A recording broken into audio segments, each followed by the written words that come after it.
Buongiorno, buongiorno e ben ritrovati, buon sabato a tutti voi telespettatori, anche oggi in compagnia dei nostri servizi, del nostro monitoraggio quotidiano sulla situazione del Veneto su più fronti, ovviamente non solo il Covid ma anche la cronaca. Staremo insieme fino alle 14:30 come sempre. Fra poco parleremo subito di Covid e di Green Pass. Ieri è stato il primo giorno, il debutto del Green Pass anche in Veneto, tracceremo anche un primo bilancio ma anche gli scenari futuri. Parleremo di scuola, lo scontro, le critiche dure dei sindacati sull'obbligo vaccinale dei docenti ma anche sul controllo che dovranno effettuare i presidi all'interno delle loro scuole. Parleremo di economia con un vero e proprio allarme per le partite IVA, con questa economia disastrata dal Covid. È un appello lanciato dalla CGIA di Mestre per creare con il governo un tavolo permanente di crisi per le partite IVA. Parleremo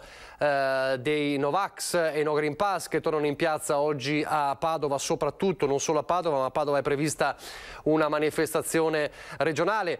Corsa ai tamponi in queste ore, in questi giorni, soprattutto tra ieri e oggi, per non vaccinarsi. La campagna di vaccinazione straordinaria, la Fast Vax lanciata dal governatore Zaia. Sentiremo anche poi il governatore Zaia, poi la politica, insomma tanti temi. Prima di collegarci con il nostro primo ospite però vi do un aggiornamento di cronaca purtroppo con due altre purtroppo tragedie della strada avvenute nelle ultime ore in Veneto, a partire dal scontro costato la vita a un motociclista di 31 anni di Colle Umberto che è morto la scorsa notte a Vittorio Veneto dopo lo scontro con un'autovettura che usciva da un parcheggio pubblico. Purtroppo per il 31enne di Colle Umberto non c'è stato nulla da fare, è successo a Vittorio Veneto. E poi un uomo del quale al momento non sono state fornite le generalità è morto all'alba di oggi dopo essere stato travolto da un'auto. È avvenuto a Marano Vicentino, provincia di Vicenza, lungo la strada provinciale maranese che conduce a Schio.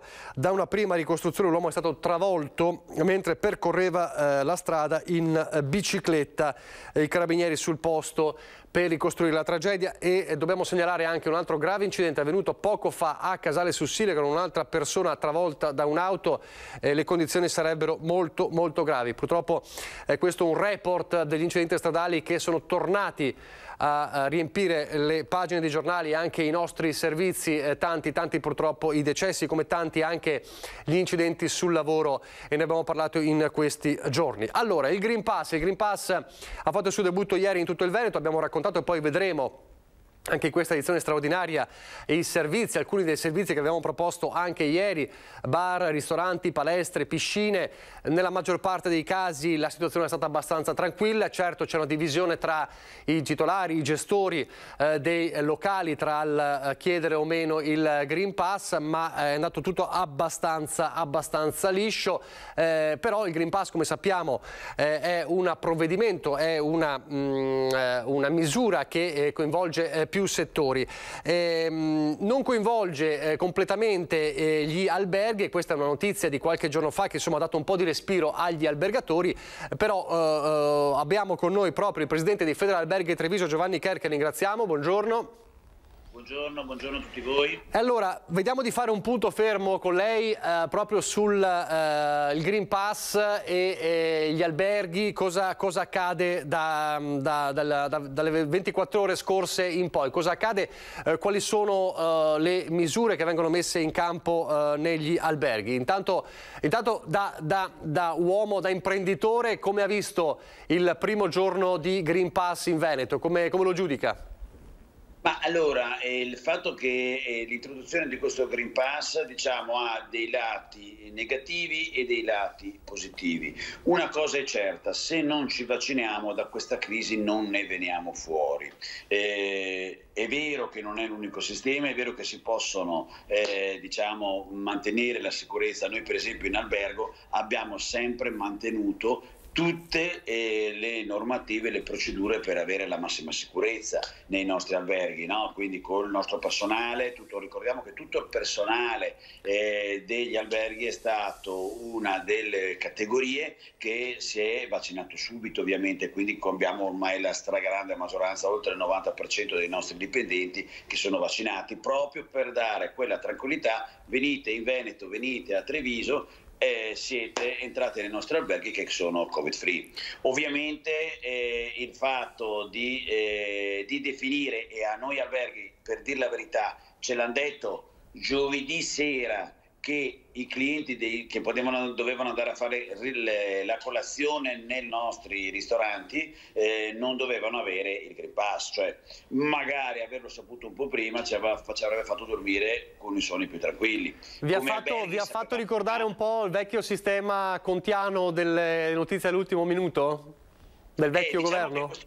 Sì, in questo aspetto qua siamo un po' ritornati indietro. Diciamo che mentre per quello che riguarda gli alberghi era chiaro da subito che per nottare in albergo non era necessario avere il Green Pass, anche perché, voglio dire, può e capita purtroppo ogni tanto che arrivi qualcuno nei nostri alberghi e si accorga di essere positivo. Tutti i nostri dipendenti sanno quelle che sono le procedure che devono fare, sanno dove mandarli a fare tapponi, li fanno mettere in quarantena nelle camere se ci dovesse essere, quindi voglio dire, facciamo anche un servizio pubblico oltretutto, no? Quindi è importante, era importante questa cosa. Infatti già da subito non siamo stati messi come categoria. È nato il problema quando ci hanno detto siccome il decreto parlava di qualsiasi tipo di ristoranti eccetera, ci siamo chiesti, ma allora i clienti che dormono da noi e vengono a dormire da noi possono andare a fare colazione? E questo ce l'ha detto l'ultimo giorno, questo ci ha messo sicuramente un po' in difficoltà. Poi alla fine l'ultimo giorno ci ha detto no, se i clienti sono alloggiati e quindi hanno già sono già in quei clienti dell'albergo, sono già tracciati, perché la cosa fondamentale è dire che il cliente che pernota da noi già mostra la carta di identità, già vengono passati tutti i dati alla questura e conseguentemente è estremamente tracciato. E quindi siamo diversi da ristorante. Infatti anche nei nostri ristoranti, se entrano i clienti esterni a cui non si chiedono i documenti, ovviamente in quel caso lì tutti devono avere il Green Pass. Ecco, questo è l'elemento, quindi ci sarà, come dire, c'è una doppia procedura per i clienti dell'hotel e per quelli che non sono clienti dell'hotel, è così? Esatto. E quindi, esatto. Il cliente dell'hotel può andare a fare colazione o la cena o il pranzo senza avere il Green Pass. Il cliente esterno non può o deve andare in una sala separata. Se la sala è comune, tutti i clienti, compresi quelli dell'albergo, devono avere il Green Pass. Questo dice il protocollo. Ecco, questa come dire, procedura abbastanza, come dire, tortuosa ma necessaria, vi crea delle criticità a livello di personale, di gestione del controllo? No, non particolarmente, eccetto alcuni casi dove c'era questa promiscuità. La stragrande maggior parte dei nostri ristoranti non hanno questa promiscuità, quindi il problema non sussiste. Senta, qual è la prospettiva? Lei è stato ospite qui con il nostro Christian Arboit qualche settimana fa e parlava di un report che poi insomma, è stato pubblicato con cifre anche molto inquietanti sul futuro degli alberghi, il lungo futuro diciamo, degli alberghi, a lunga gittata, e con il rischio di chiusura per molte strutture. È una situazione che vi vede in campo proprio per evitare questa debacle, ma è difficile da evitare secondo lei, oppure c'è qualche segnale di ottimismo in più rispetto a prima? Ma stiamo vivendo in questi giorni, proprio in questi giorni stiamo vivendo un po' di primavera, come si può dire, anche se siamo ad agosto, per noi c'è un po' di primavera, quindi stanno tornando un po' le prenotazioni anche nelle città d'arte, dove prima invece mancavano pesantemente. Quindi mentre fino adesso solamente il mare in particolare il lago andavano bene, la montagna discretamente, in quest'ultimo periodo sia la montagna ma anche le città d'arte hanno ricominciato a muoversi. Abbiamo visto che a Venezia c'è del movimento, io che sono sul centro a Treviso c'è parecchio movimento. Poi ieri sera parlavo con alcuni amici ristoratori sia di questo tema che di altri temi e mi dicono ma guarda, per fortuna abbiamo i tavoli all'aperto perché abbiamo veramente tanti turisti che stanno arrivando, ovviamente la maggior parte italiani, Anche l'anno scorso si era verificato questo sistema, ma diciamo che quest'anno è decisamente più importante, perché oltre ai nostri clienti italiani sono aggiunti quelli del vicinato, quindi tedeschi, austriaci, svizzeri, sloveni, eccetera, anche abbastanza dall'est stanno arrivando, per cui diciamo c'è una situazione un pochino più ottimistica. Dire che quello che prevedevo 2 mesi fa sia cambiato, no, è un po' prematuro. Certo, prima si riprende, prima si riparte, meno gravi saranno le conseguenze, soprattutto quelle finanziarie. Senta, da imprenditore a imprenditore, categorie diciamo diverse, gli alberghi, diciamo ristoratori e bar, ristoratori che da ieri hanno cominciato insomma a dover chiedere ad ogni cliente il Green Pass. Lei cosa dice a questi colleghi? Soprattutto ai più recalcitranti, diciamo. Sì, capisco le difficoltà, capisco che insomma più procedure mettiamo, più è difficile lavorare, meno è facile la ripresa. Io credo che questo sia un provvedimento preso nell'ottica di dire portiamo tutti a vaccinare, perché solo questa sarà la soluzione per uscire dalla crisi e poter far riprendere l'economia. Dopodiché capisco bene i miei colleghi che sono insomma un po' in difficoltà, perché voglio dire, chi non ha i tavoli all'esterno o chi ne ha pochi si trova veramente con delle grosse difficoltà, e credo ci siano anche poi molte problematiche su andare a capire chi controlla e che responsabilità ha chi controlla. Però insomma voglio dire, no, non credo sia un problema di facile soluzione neanche questo. Quindi credo sia lasciato molto alla buona volontà e al senso civico di noi operatori. Senta, la lascio chiedendole di ricordare quali sono le regole per magari tanti che ci ascoltano, che si sono collegati adesso, magari non hanno letto in questi giorni e vorrebbero andare in vacanza e prenotare in albergo. Ci spiega velocemente come funziona negli alberghi, Green Pass, no Green Pass. Io voglio venire in albergo a Treviso, prendo un albergo, cosa devo fare? Allora, per entrare in albergo non è necessario il Green Pass. In albergo possono arrivare tutti i clienti purché non positivi, quindi voglio dire, se uno è positivo ovviamente o ha i sintomi è preferibile che non venga. I clienti dell'albergo possono quindi senza Green Pass venire all'interno dell'albergo e anche usufruire di tutti i servizi dell'albergo, non di tutti esattamente, ma del ristorante, sia per la colazione, pranzo e cena. Il centro benessere invece ha bisogno del Green Pass, quindi anche noi certi tipi di servizi li possiamo dare solo se abbiamo il Green Pass. Per cui voglio dire, da questo punto di vista siamo diversi dai ristoranti aperti al pubblico che invece richiedono il Green Pass per tutti i locali chiusi. Per i locali all'esterno anche i ristoranti non hanno bisogno di Green Pass. Stante ovviamente le norme di sempre, quindi l'uso della mascherina, nel caso degli all'interno, gli assembramenti, quindi il distanziamento, questo resta, insomma, resta la norma di base. Ovviamente. Benissimo, grazie. Allora, grazie a Giovanni Kerr, grazie e buon lavoro. Ci sentiremo allora per fare magari un quadro più avanti. Io saluto tutti e invito tutti a venire in vacanza a Treviso, che è un posto fantastico. Certo, assolutamente sì. Grazie a Giovanni Kerr. Allora, in attesa di collegarci con i nostri inviati a Padova, Vicenza e poi ecco, vedo già Valentina Visentin. Allora ci possiamo già collegare con Valentina Visentin a Padova. Padova che questa sera è sede in Piazza Duomo di un'altra manifestazione dei No Green Pass, No Vax, insomma è un popolo variegato, quindi c'è il rischio di qualche tensione, ma non ci parla solo di questo. Valentina. Sì, iniziamo appunto dalla manifestazione, perché questo per il terzo sabato consecutivo sarà una serata di manifestazione, solo che a differenza degli altri sabati questa volta sarà una manifestazione a livello regionale, mentre negli altri sabati le manifestazioni erano divise a livello provinciale, questa volta si è deciso di farla regionale, forse alla luce anche dei flop che si sono registrati durante la settimana con piccole sparute manifestazioni che contavano al massimo una ventina, una cinquantina di manifestanti no Green Pass Novax e No Mask. Questa volta invece si attendono a Padova, secondo le stime che circolano nei gruppi Telegram che raccolgono le adesioni a questa manifestazione, si stima che possano arrivare in Piazza Duomo a Padova per le 18 circa 4.000 persone, un numero che poco si discosta da quelle che si sono registrate comunque sabato scorso e il sabato precedente, dove con la prima manifestazione si era registrata veramente un'alta adesione. I manifestanti verosimilmente poi si sposteranno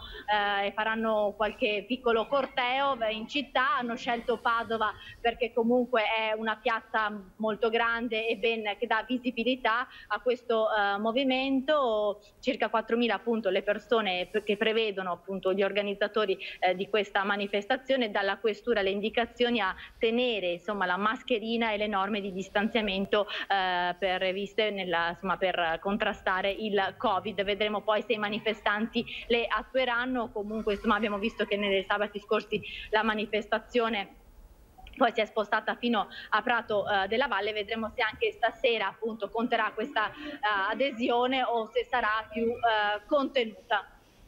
Ecco, intanto c'è da registrare insomma, la prima giornata di Green Pass nella Padova, come è andata?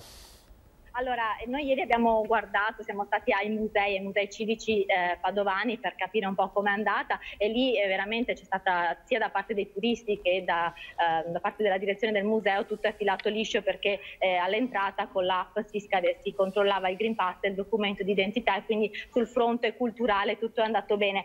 Sul fronte bar e ristoranti diciamo che è stato un'introduzione del Green Pass soft, nel senso che ci sono alcuni bar che controllano rigidamente il Green Pass per chi ovviamente consuma seduto all'interno, altri invece che hanno già manifestato una volontà di non controllarlo. E poi c'è anche chi purtroppo, come un bar ristorante di via Savonarola, la Librotteria, che ha ricevuto addirittura minacce perché nei giorni scorsi ha pubblicato su Facebook le nuove disposizioni, quindi avvisando i clienti che da 6 di agosto era necessario il Green Pass, e ha ricevuto una serie di minacce. Ma d'altro canto anche un grande sostegno con tanti padovani che hanno detto che sicuramente andranno da loro a consumare dopo le chiusure estive. Invece io mi trovo ad esempio all'Antico Brolo, che è un ristorante storico di Padova, a pochi passi dal Teatro Verdi, quindi un ristorante molto conosciuto dai padovani.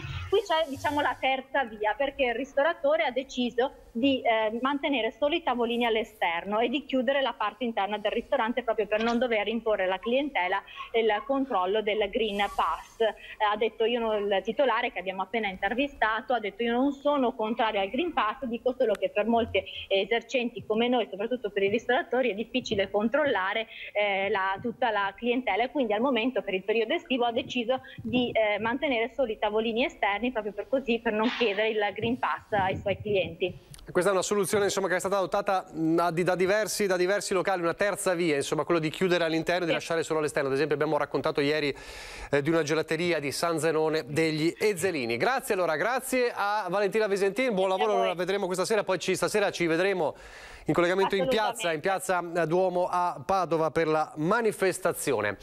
Nel frattempo diamo un'occhiata al report dei contagi, ma anche delle vaccinazioni. Per quanto riguarda le vaccinazioni, lo vedete sopra la mia testa in sovraimpressione: 682 i casi delle ultime ore registrati in Veneto di contagi, con 135 a Treviso, la provincia, l'ULSS, dove ci sono registrati più casi in queste ore, seguita da Verona con 132 e Padova con 129, e un decesso che è stato registrato nelle ULSS.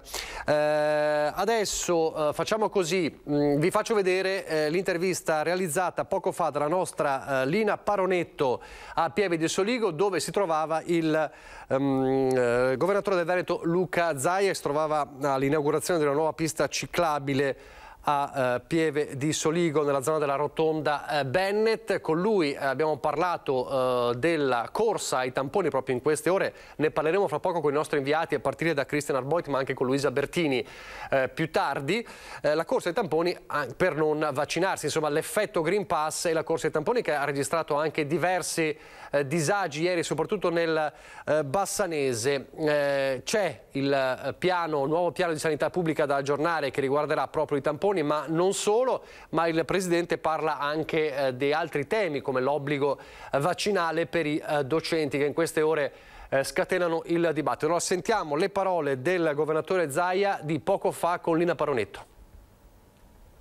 Presidente, allora intanto la questione tamponi, no? Lei ieri l'ha già accennato, non saranno più gratuiti. Come cambierà il piano sanità che rielaborerete in settimana? Stiamo lavorando in queste ore, per ora i tamponi restano gratuiti e soprattutto questa settimana di Ferragosto per non creare disagi. Ovvio è che anche oggi abbiamo un risultato di tamponi di 52.000 tamponi che sono una cifra paurosa, quindi lasciatemi ringraziare gli uomini e donne della sanità, i centri di tamponi, perché stanno facendo un gran lavoro che parallelamente fanno anche nei centri di vaccinazione. Detto questo, elaboreremo un piano di sanità pubblica che definirà per molte categorie la gratuità e per altre no. Ci sono diversi cittadini che hanno optato per il tampone invece che per la vaccinazione, Presidente. Intanto c'è da dire che a livello nazionale hanno fatto un accordo con le farmacie per i prezzi calmierati, dall'altro devo dire che la vaccinazione sta funzionando bene da noi, siamo già al 75% dei vaccinati o comunque prenotati, contiamo in ottobre di arrivare all'80%. Mi permette di dire una cosa, nel rispetto delle idee di tutti, rispettando dal Vax al Novax, rispettando tutte le posizioni, però dico anche una cosa, che oggi non avremmo 182 persone ricoverate se non avessimo il 75% dei veneti che ci sono fatti il vaccino. Comunque il vaccino è stato un grande fronte e ci permette di non chiudere, quindi quando vedi un vaccinato quantomeno sappi che ha contribuito non solo a tutelare la propria salute ma anche quella della comunità. La Fast Vax che lei ha voluto sta dando dei buoni risultati, c'è un incremento di prenotazioni? Sì, ricordo ai cittadini che abbiamo 100.000 vaccini disponibili questa settimana fino a venerdì prossimo, possono essere somministrati subito questa settimana, entro venerdì prossimo possono essere somministrati, quindi è sufficiente entrare nel portale della regione, prenotarsi il vaccino e viene fatto nel giro di 1, 2, 3, 4, 5 giorni fino a venerdì prossimo. Sono 100.000 vaccini e posso già dire che abbiamo avuto 13.000 prenotazioni. Presidente, sul fronte invece delle vaccinazioni obbligatorie c'è tutto il tema degli insegnanti, no? E dei presidi che rischiano multe fino a 3.000 euro se non monitorano la situazione, se non controllano. Cosa ne pensa? Lo chiede una persona che ha fatto una battaglia per la volontarietà e non per l'obbligatorietà dei vaccini anche in passato, quindi non voglio assolutamente cambiare posizione. Dico che faccio appello a tutti affinché la scelta di fare la vaccinazione non è solo una scelta personale ma anche di comunità. Le ripeto, non avremo 182 persone ricoverate e 22 persone in terapia intensiva oggi, con 600-700 contagiati al giorno se non avessimo avuto almeno il 75% di persone vaccinate. Per il Green Pass pare che si cominci seguendo un po' le regole, no? I cittadini stanno dimostrando buon senso. Ma sì, ci vuole buon senso da parte di tutti noi e da parte anche di chi controlla. In questi primi giorni insomma un minimo di elasticità ci vuole, perché posso dire, se da un lato è vero che c'è chi ha il Green Pass, è altrettanto vero che c'è chi ha la vaccinazione e non riesce ad avere il Green Pass, oppure c'è chi deve regolarizzare ancora la sua posizione. Penso ai tanti imprenditori che si sono vaccinati all'estero, hanno le 2 dosi di Pfizer ad esempio e qui non riescono ad avere un Green Pass. Insomma, cerchiamo di essere elastici, di pensare che non ci sia sempre qualcuno che vuole fregarti dietro l'angolo e penso che con il buon senso ne veniamo fuori. Allora così, Presidente Zaia, adesso qualche minuto di pubblicità, poi di nuovo in diretta.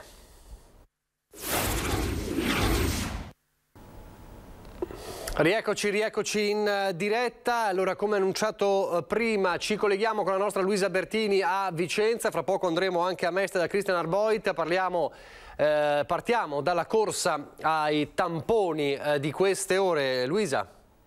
Sì, buongiorno Nicola. Siamo appena stati al punto tamponi di Torre di Quartesolo. In realtà il vero boom c'è stato ieri, una vera e propria esplosione dettata dal primo giorno in cui il Green Pass è diventato obbligatorio, anche se ci dicono che già nei giorni precedenti, già con gli annunci del Green Pass obbligatorio, c'era già un'affluenza notevole rispetto ai giorni precedenti. Oggi siamo tornati, lunghe code, e il sindacato degli infermieri, anche con una comunicazione, si sta mettendo le mani avanti, diciamo, sta annunciando la possibilità di scioperare già proprio da lunedì per i ritmi serrati in cui si trovano a dover lavorare. Appunto, ieri sono stati orari che loro hanno detto orari allucinanti.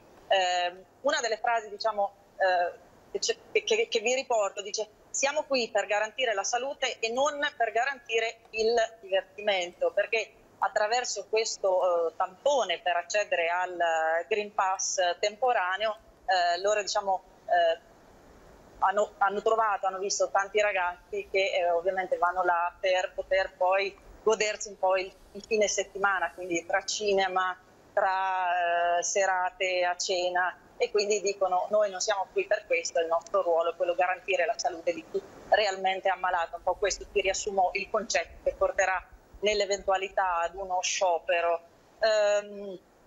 Altra cosa, l'ULSS 8 ha detto che domani è possibile che al punto tamponi ci saranno dei disagi, perché amplieranno gli spazi proprio per consentire a chi va a farsi il tampone un maggiore distanziamento. Quindi, diciamo, questo è quello che riguarda la pagina di sanità dal Vicentino.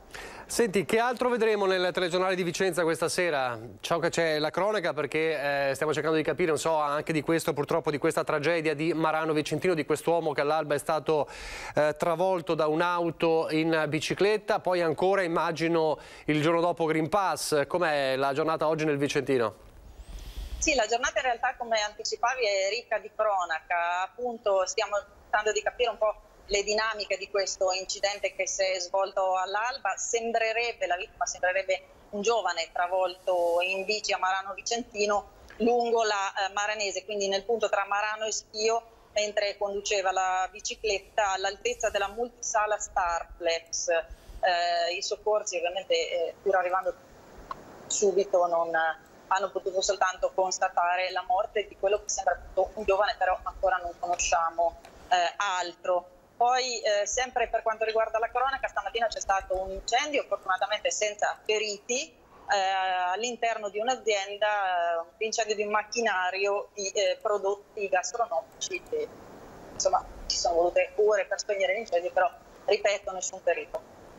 Benissimo, grazie. Allora, grazie anche alla nostra Luisa Bertini, insieme poi oggi a Daniele Garbin per il telegiornale, per i servizi, insomma, da Vicenza, che vedremo nel telegiornale del Veneto. A proposito dell'incidente mortale, purtroppo vi devo confermare che anche il secondo incidente di cui vi parlavo nel Trevigiano, quello di Casale sul Sile, è un incidente mortale, quindi un anziano ottantenne che è stato investito sulla strada. Quindi sono due le vittime in poche ore nella Marca trevigiana: il 31enne in moto a Vittorio Veneto, il 31enne di Columberto, che si è scontrato con un'auto che usciva da un parcheggio la scorsa notte, e poi questa mattina questo investimento mortale di un anziano a Casale sul Sile. Purtroppo due vittime in davvero poche ore nella Marca trevigiana. Da corsa tamponi a Vicenza, corsa tamponi anche a Mestre. Allora ci colleghiamo con Cristian Arboit e Sandro Ponchio. Buongiorno Cristian. Buongiorno Nicola, buongiorno a te e a tutti i telespettatori di Antenna 3. Ci troviamo io e Sandro Ponchio qui in piazzale Giustiniani, che è la sede del Dipartimento di Prevenzione dell'ULSS 3 Serenissima, quindi siamo nel cuore di Mestre, in località Cipressina. Come vedi c'è movimento, questo è il Covid Point che serve la zona di Mestre, ma anche i tanti alberghi che sono qui intorno e che si stanno ripopolando in vista del Ferragosto. È corsa ai tamponi, poco fa c'era una fila molto più lunga di macchine, perché in questi giorni, come diceva anche Luisa Bertini da Vicenza, c'è un assalto ai Covid Point, e nel veneziano ancora di più, nel Veneto orientale lungo le spiagge ormai è un fenomeno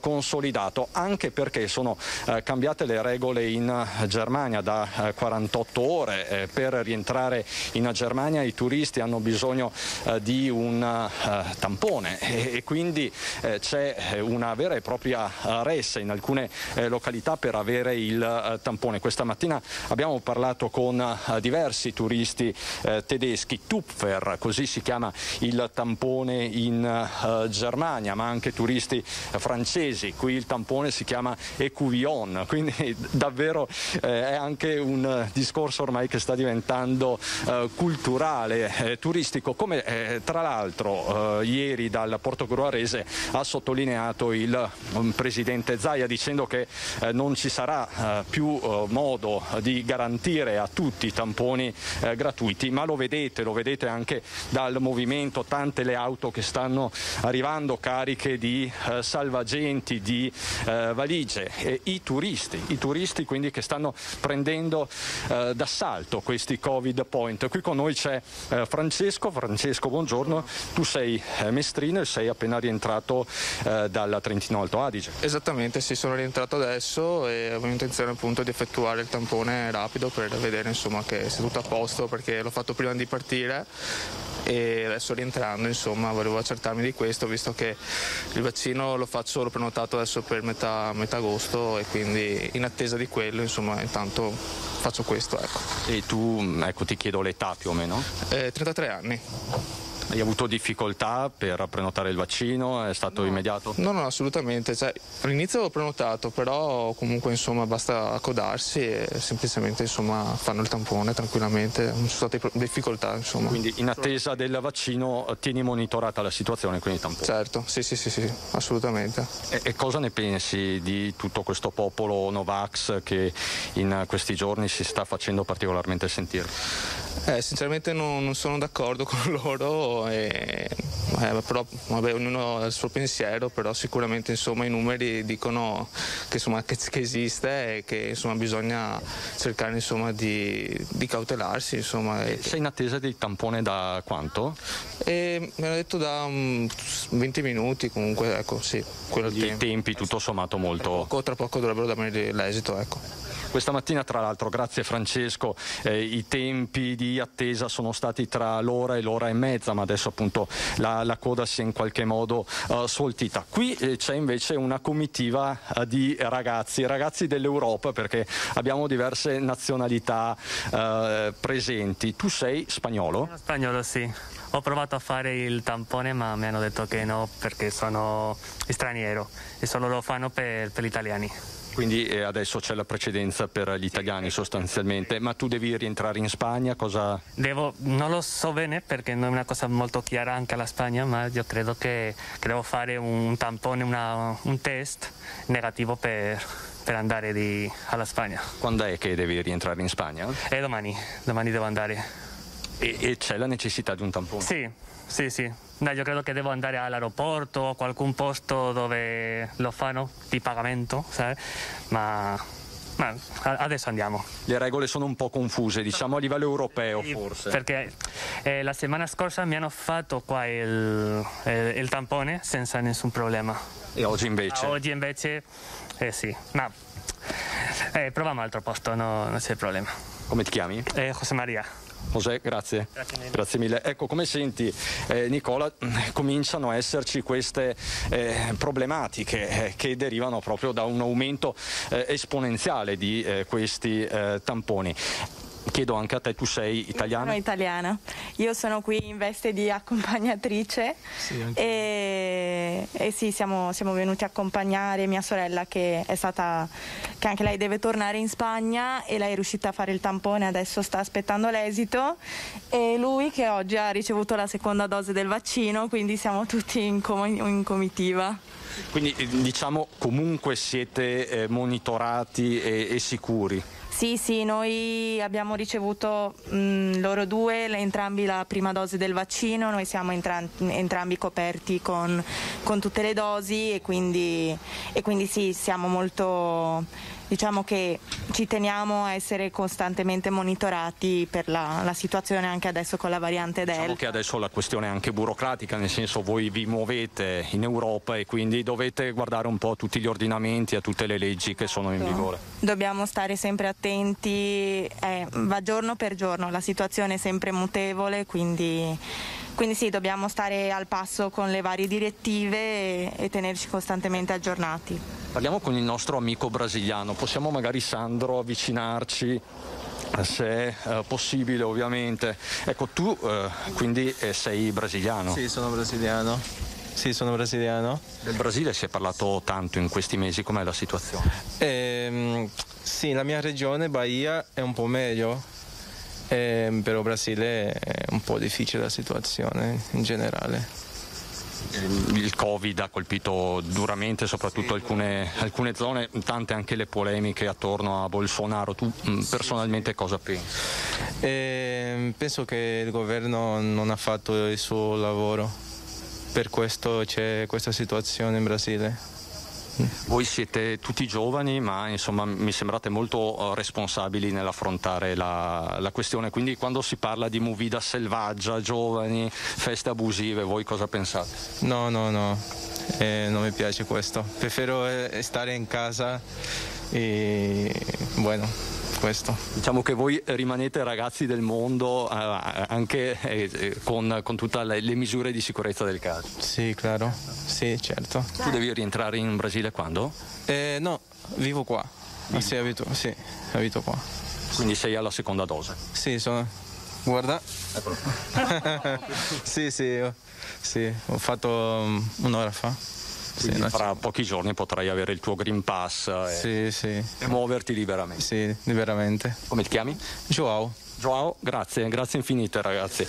Ecco, queste Nicola, le testimonianze, ne abbiamo raccolte anche diverse, tante altre, ragazzi e ragazze che devono operare nei centri estivi e come sai gli operatori di queste strutture devono essere tamponati o vaccinati.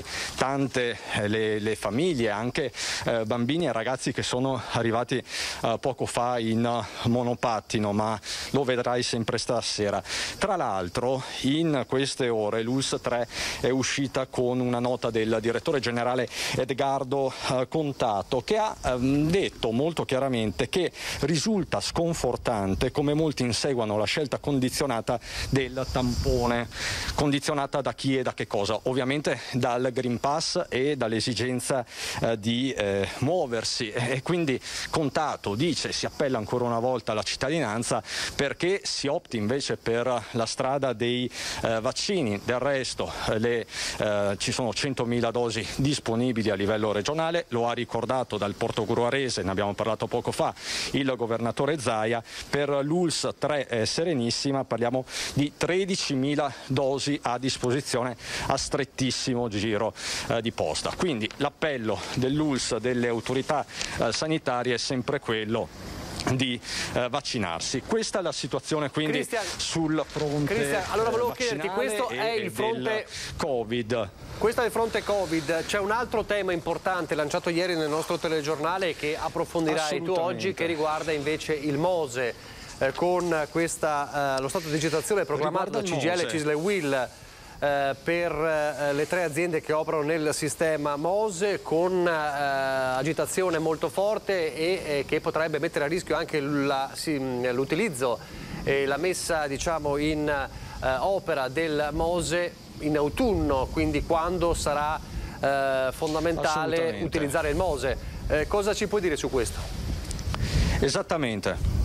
Che la situazione è grave e pure seria, ce lo ha confermato pochi minuti fa al telefono il segretario generale della CGIL veneziana Ugo Agiollo. Sarà un ferragosto di mobilitazione per decine di lavoratori del MOSE, delle aziende Consorzio Venezia Nuova, Tetis e Comar. Un ferragosto di mobilitazione con proteste eclatanti. Il sindacato non si sbilancia ancora sulle modalità di queste proteste, ma ci saranno. Tra l'altro Sono già stati convocati dei tavoli, uno a livello regionale e un altro a livello nazionale. Il primo in regione, il primo tavolo anticrisi, si riunirà giovedì prossimo, giovedì 12 agosto. Ci sono tanti nodi da sciogliere, di fatto queste aziende si trovano in un momento di crisi e di liquidità per tanti motivi, mancati trasferimenti, ne abbiamo parlato tanto nel corso dei nostri telegiornali, ma lo stesso Agiollo, sempre poco fa al telefono, ci ha detto devono essere tanti i nodi da sciogliere e tanti sono i temi sul tavolo. Tra l'altro si parla di Mose nelle ore in cui c'è attesa per l'alta marea, penso un po' di questa sera prevista in centro a Venezia, un'alta marea abbastanza inedita per la stagione estiva. Come sai, l'acqua alta è un fenomeno che riguarda soprattutto i cambi di stagione, quindi inverno, primavera, autunno, inverno, lo sappiamo benissimo. Questa sera l'alta marea è prevista fino a 1 metro, quindi ovviamente sostenibile, ma andrà probabilmente a coprire l'8% della viabilità cittadina, quindi le zone quelle più simboliche, caratteristiche, iconiche, Piazza San Marco, Rialto. Questo probabilmente anche per la gioia dei turisti che comunque ci sono a Venezia e che stanno anche riscontrando qualche problematica, ma anche questo vi racconteremo questa sera nell'accedere ai locali e ai musei, perché ovviamente c'è questo Green Pass che incombe e che sta cambiando anche le modalità operative di ingresso ai luoghi della cultura e ovviamente alle attività di ristoro e agli esercizi commerciali. Anche questo vi racconteremo questa sera. Come vedi, quindi il puzzle, Nicola, si sta componendo ora dopo ora e sull'area veneziana in particolare incombe, diciamo così, la variante turistica, perché da qui alla fine di agosto dovranno essere tamponati qualcosa come 400.000 soggetti turisti tedeschi che devono rientrare in Germania. Uno sforzo immane per la macchina sanitaria regionale, anche alla luce dei nuovi provvedimenti adottati dal governo Merkel. Quindi questa per il momento è la situazione, una situazione sotto controllo ma composita. Il piano di sanità pubblica regionale annunciato dal governatore Zaia sarà presentato nella prima parte della prossima settimana, conferenza stampa a Marghera lunedì è stata fissata per lunedì alle 12:30, quindi ne sapremo ovviamente di più. Grazie, allora, grazie davvero Cristian Arboiti, anche Sandro Ponchio, e lo dicevi tu, lo ricordavi tu, la conferenza stampa, il prossimo punto stampa sarà lunedì a 12:30 a Marghera, come sempre dalla sede della Protezione Civile. Grazie, buon lavoro a Cristian Arboiti e anche a Sandro Ponchio. Nel frattempo vi faccio vedere anche le prime immagini della tragedia avvenuta questa mattina a Casale sul Sile. Lo vediamo qui, ci ha girato l'immagine Francesca Bozza che è sul posto insieme a Marco Gagliazzo. Ecco qua, questo è il luogo dove è successo, vedete anche purtroppo la salma della vittima che si trovava proprio in centro a Casale sul Sile, che è stata appunto urtata mentre a quanto pare stava attraversando la strada nei pressi delle strisce pedonali. In tutto questo ieri il Premier Draghi ha lanciato diversi messaggi, era una sorta di conferenza stampa di saluto prima delle vacanze e proprio rivolgendosi agli italiani ha parlato dell'economia, della ripresa dell'economia soltanto se ci sarà davvero la vaccinazione per tutti. Allora sentiamo Draghi che lancia l'ennesimo appello alla vaccinazione e parla anche della salute dell'economia. Volevo soltanto, visto che per un paio di settimane non ci saranno consigli dei ministri, ringraziarvi per come avete accompagnato in questi primi 6 mesi, quasi 6 mesi di governo, l'azione mia e dei ministri. E poi volevo anche augurarvi buone vacanze e augurare buone vacanze a tutti gli italiani. 2 parole soltanto, perché non sono qui per celebrare niente, quindi no, le cose per l'economia italiana vanno bene e si spera vadano ancora meglio. Perché continuano ad andare meglio però, e questo è un messaggio che voglio lanciare chiaramente, e lo dico un po' a tutti noi, a tutti gli italiani: vaccinatevi e rispettate le regole. E la cosa temere di più nei mesi a venire? Dobbiamo essere sicuri di aver fatto tutto per evitare che la pandemia si aggravi. Che poi questo basti e no, non lo sappiamo. Tutto quanto viene fatto sulla base delle evidenze, dei dati di oggi. Voglio ricordare che un celebrato istituto di ricerca aveva previsto per la metà di luglio tipo 1700 morti al giorno, e ce ne sono stati 7, 8, una cosa così. Quindi questo vuol dire che è una situazione fluida. Noi dobbiamo essere in ogni istante sicuri di aver fatto tutto il possibile sulla base dei dati a nostra disposizione. Ma a parte questo, e se riusciamo a essere sicuri a garantire sicurezza e fiducia in tutti noi, in tutti gli italiani, come dicevo, si pensa che l'economia vada sempre meglio quest'anno. Ha parlato anche di sicurezza sul lavoro, un tema stringente anche in Veneto, soprattutto nella Marca Trevigiana. Ieri c'è stata una tragedia sfiorata a Casale sul Sile. Sentiamo allora anche sulle tragedie sul lavoro il Premier Draghi. Ci sono tutti i problemi che riguardano il lavoro e infatti oggi c'è stata una riunione col Ministro del Lavoro, ma ce n'è uno in particolare che sta a cuore a tutti noi. A me certamente forse sta a cuore più di ogni altra cosa. Cercare di fare qualcosa per migliorare quella che è una situazione inaccettabile sul piano della sicurezza del lavoro. E in questa circostanza volevo anche rivolgere un pensiero commosso, affettuoso a tutti coloro che volevano bene all'Alla e alla REM. Ma questo 2 mesi fa era la Dorazio, se ricordo bene il suo nome, e così via, ogni giorno. Quindi occorre decisamente, è stato fatto molto su questo piano, non è che non sia, ma occorre fare molto di più evidentemente. E sul tema del lavoro bisogna eseguire più controlli incrociati e soprattutto chirurgici, bisogna puntare direttamente a ispezionare le aziende che presentano maggior rischio o il rischio di incidente di maggiore gravità. Lo sottolinea in una intervista alla Stampa Bruno Giordano, magistrato scelto da Orlando per guidare a partire da lunedì l'Ispettorato Nazionale del Lavoro. Dice: assumiamo a livello nazionale nuovi ispettori, 2000 nuovi ispettori, più controlli nelle aziende, serve una procura nazionale del lavoro. Un altro tema di cui discuteremo anche più tardi. Facciamo un passo indietro però e allora per tracciare un bilancio della giornata di ieri del Green Pass vediamo come è andata in bar e ristoranti. Il nostro sempre Christian Arboit che ieri era a Treviso, e vediamo allora il suo viaggio tra i ristoratori e i baristi. Il servizio dei Green Pass ristoranti bar di Treviso di Christian Arboit ieri.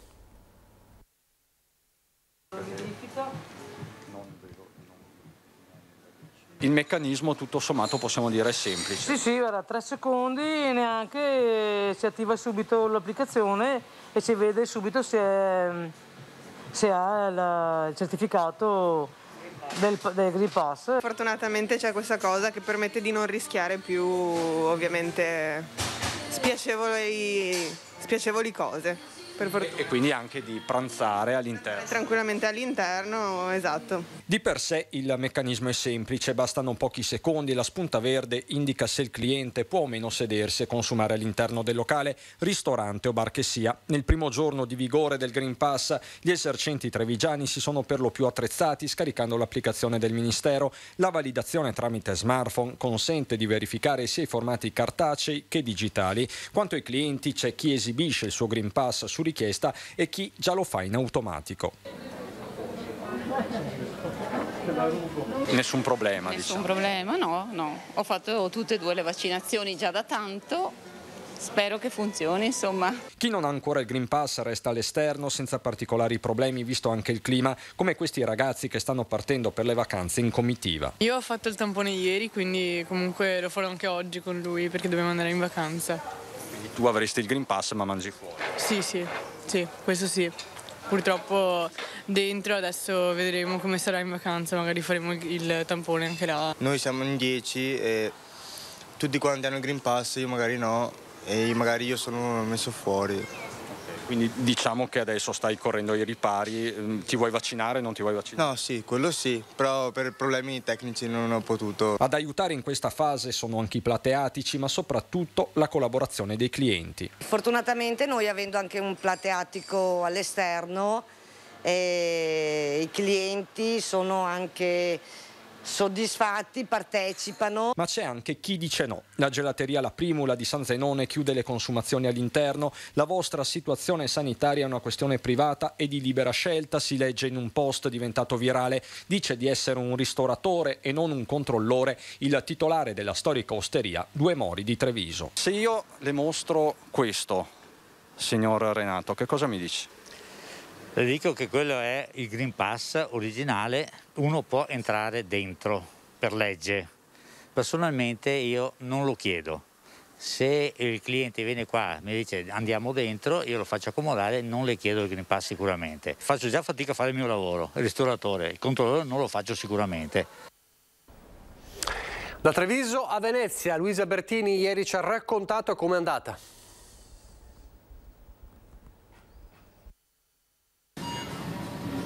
Errore di lettura. E quindi in questi casi cosa fate? Si perde tempo, si prova, si riprova, è così. Oggi rodaggio. Oggi rodaggio. App a prova di pazienza, la spunta verde non arriva. Per il primo giorno in cui i ristoratori sono alle prese con il controllo del certificato corredato da documento di identità ai clienti che vogliono mangiare all'interno. E già notano un calo di presenze, complice anche l'inizio delle ferie. Comincio a preoccuparmi, nel senso che intendo il Green Pass come il modo per evitare eventuali provvedimenti di chiusura e restrizioni con l'arrivo dell'autunno, ma noto anche al tempo stesso per ora che forse l'affluenza sta diminuendo rispetto a quello che era il trend del periodo. Vedremo. Poi c'è la reticenza a mostrare il Green Pass, chi chiede espressamente di mangiare all'aperto e non solo per il clima, e la lamentela nei confronti di chi la regola è tenuto a seguirla. Siamo preparati ad essere, come dire, il fulcro di eventuali lamentele, considerazioni di ogni tipo da parte delle singole persone. E poi c'è il fronte degli orgogliosi green passizzati che lo mostrano con la soddisfazione di chi può accedere senza problemi e nel rispetto della sicurezza e della salute anche degli altri. E non ci facciamo problemi perché il Green Pass lo abbiamo, se ce lo chiedono siamo a posto, vaccinare siamo vaccinati, quindi noi siamo tranquilli. Speriamo che col Green Pass portano i gruppi a Venezia, qui i pullman, e noi possiamo lavorare con le barche, capisci? Perché abbiamo le barche da gran turismo, è un anno e mezzo che siamo fermi. Fatto subito, per forza, non si vive se no. Abbiamo dei clienti che hanno dimostrato tutti che hanno il Green Pass, non hanno creati problemi, abbiamo l'applicazione che noi controlliamo, quindi controlliamo i clienti, tutto. Ciao! No, non ci sono stati problemi, è andato tutto bene, erano abbastanza preparati. Il Green Pass anche per gli eventi, allora andiamo a Vicenza a scoprire quali.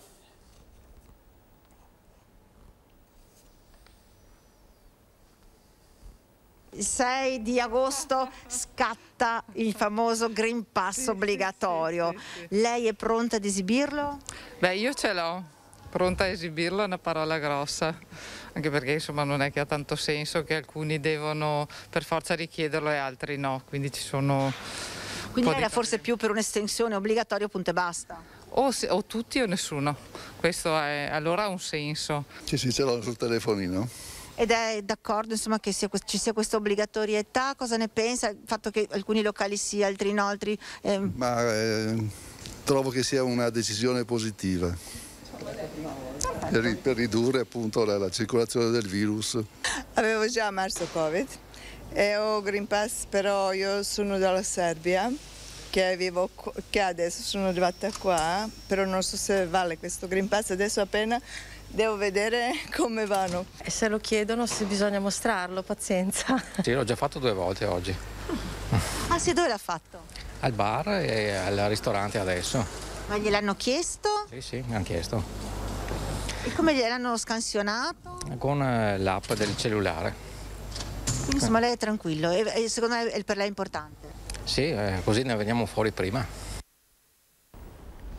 Queste erano le voci dei vicentini, ma adesso vediamo sagre ed eventi nel Vicentino.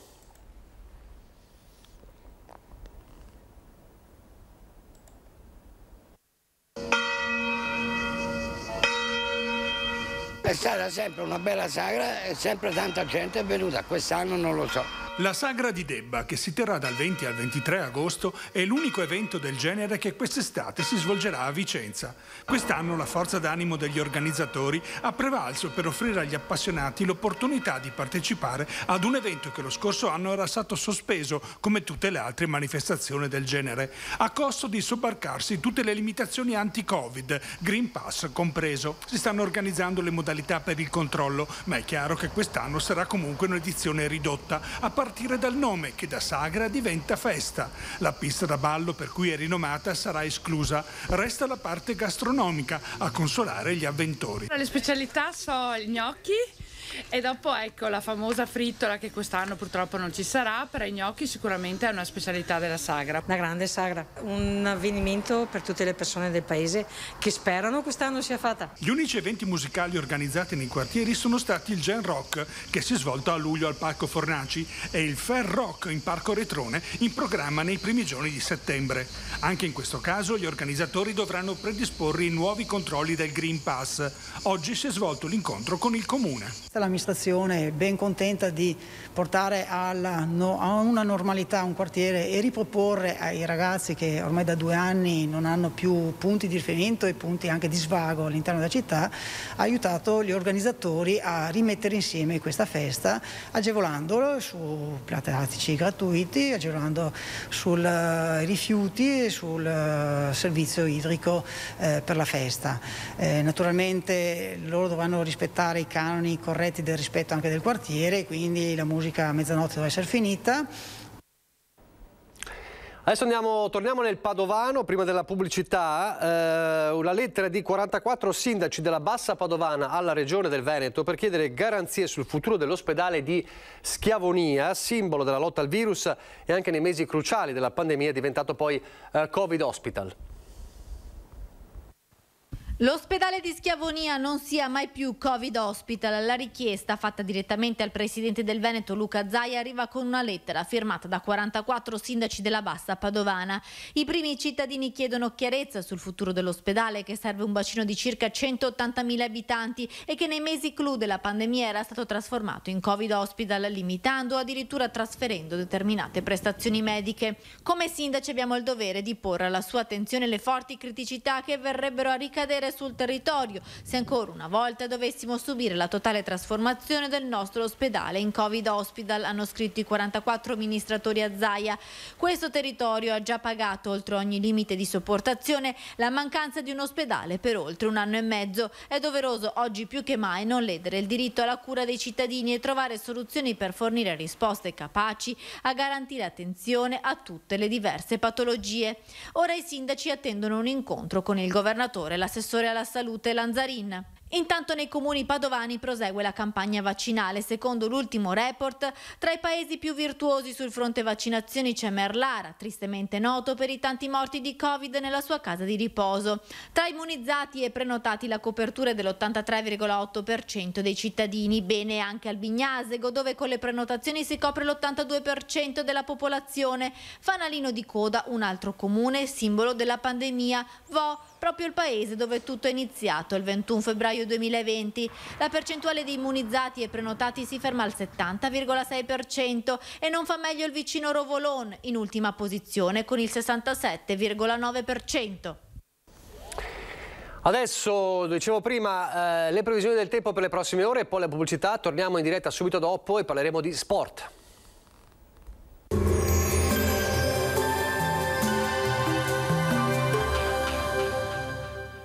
Miro Servizi, ecologia e soluzioni per l'ambiente, dal 1992 al vostro servizio.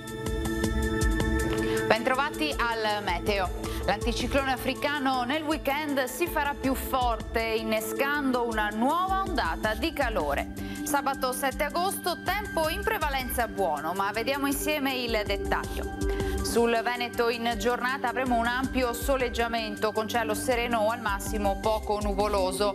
Una linea temporalesca interesserà il nostro territorio, però portando in serata e soprattutto nella notte qualche temporale sui settori montani e sulle zone limitrofe di pianura. Temperature in ripresa, minime tra 17 e 21 gradi, valori massimi compresi invece tra i 26 e i 33 gradi all'incirca. Ci spostiamo ora sul Friuli Venezia Giulia, dove avremo la stessa situazione, tanto sole ma con il passare delle ore rovesci sui rilievi e sulle aree circostanti. Temperature minime tra 19 e 23 gradi, massime invece sui 29 e 31 gradi. Infine diamo uno sguardo alla situazione del Trentino Alto Adige, anche qui bel tempo al mattino, le piogge però tenderanno ad arrivare già a partire dal pomeriggio. Temperature minime intorno ai 18 gradi, massime infine sui 27-28 gradi all'incirca. Dal meteo di Antena 3 per ora è tutto, grazie per l'attenzione, arrivederci.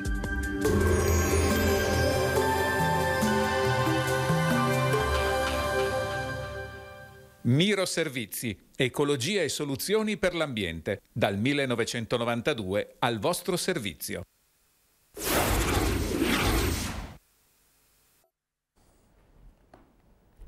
Rieccoci in diretta, ve lo dicevo prima del break pubblicitario, parleremo di sport ed è una settimana importante questa anche per il Veneto a livello sportivo, perché è una settimana che ha regalato tante soddisfazioni all'Italia alle Olimpiadi, le Olimpiadi di Tokyo che hanno fatto registrare il maggior numero di medaglie di sempre per la nostra nazionale in questa edizione delle Olimpiadi, ma c'è anche uno sport nel quale la nazionale Under 18 femminile è vice campione d'Europa, quindi non solo le Olimpiadi, parliamo del softball e adesso per i neofiti, per chi non conosce questa pratica sportiva che invece però è molto conosciuta, ci spiegheranno cos'è il softball e sono venute a trovarci alcune giocatrici della nazionale Under 18 di softball femminile, nazionale italiana, e c'è molto Veneto in questa nazionale Under 18. Allora le presentiamo subito. Alessia Borracelli. Buongiorno Alessia. Buongiorno. E il capitano della nazionale Under 18 di softball, Agnese Giacometti, buongiorno. Buongiorno. Castelfranco, in paese? Sì. Benissimo, sì. Poi sarà con noi anche Marianna Zummerle, sempre di Castelfranco. Allora, il 24 luglio scorso c'è stata la finale, siete arrivate all'argento, insomma è stato molto, molto importante, vice campionesse d'Europa. Sì, è stata una partita che di sicuro ne abbiamo combattuto fino all'ultimo senza mai mollare. Siamo state una squadra unita, sì dalla prima partita fino all'ultima, e abbiamo dato tutto. Di sicuro c'è un po' di rammarico perché arrivi in finale, però io personalmente sono super fiera di questa squadra e di come ci siamo unite, perché comunque veniamo tutte da società diverse e ci siamo unite un sacco formando una vera squadra. Peraltro avete la medaglia, sì. Qui, questa facciamola vedere a favore di telecamera, eccola qui, alzala un attimo così vediamo, eccola qui, la medaglia d'argento che avete conquistato, fra poco vedremo anche un po' di immagini. Agnese, ricordiamo cos'è il softball, è una sorta, a molti ricorderà vedendo le immagini, il baseball, è così? Sì, esatto, è appunto un simile del baseball. Riguarda principalmente le donne, non i maschi, però ci sono molte differenze in realtà. Appunto il campo è molto, molto più piccolo rispetto al baseball, la palla anche perché è di colore giallo ed è più grande rispetto al baseball. Il lancio viene effettuato dal basso rispetto che all'alto nel baseball, e le distanze appunto, siccome il campo è più piccolo, anche le distanze di conseguenza lo sono. Quindi queste sono le immagini anche delle vostre gare.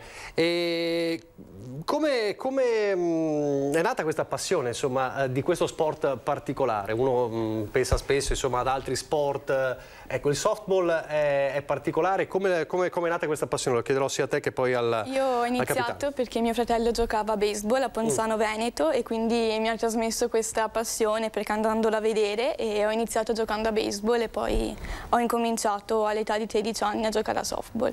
Come diventa poi da una passione, che può essere un hobby, giocare a uno sport, diventa un impegno poi così importante fino ad arrivare alla nazionale? Beh, ci vuole un sacco di determinazione secondo me, ma fa anche tanto il gruppo, squadra. Comunque se tu ti trovi bene sei invogliata ad andare ad allenarti e poi i risultati si vedono. Ecco, com'è nata la passione? Anche io, come Alessia, prima di me ha iniziato a giocare mia sorella a Castelfranco, e poi dopo qualche anno ho cominciato anche io all'età di 8 anni circa. E sì, ci vuole tanta grinta, e la cosa che a me piace di più personalmente è il fatto di essere appunto in squadra e avere sempre qualcuno che ti aiuta e che ti supporta, insomma.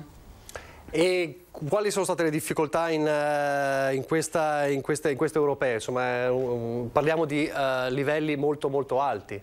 Sì, diciamo che dal nostro solito campionato magari italiano, perché non tutte magari giochiamo in una serie alta, ci sono una velocità diversa che comunque, però secondo me ci siamo abituate molto bene ai cambiamenti di velocità dell'europeo. Peraltro c'è stato anche, il softball è una pratica olimpica, sì. Ha vinto il Giappone se non sbaglio. Sì. Qual è la nazionale più forte al mondo di softball, se c'è una dominatrice?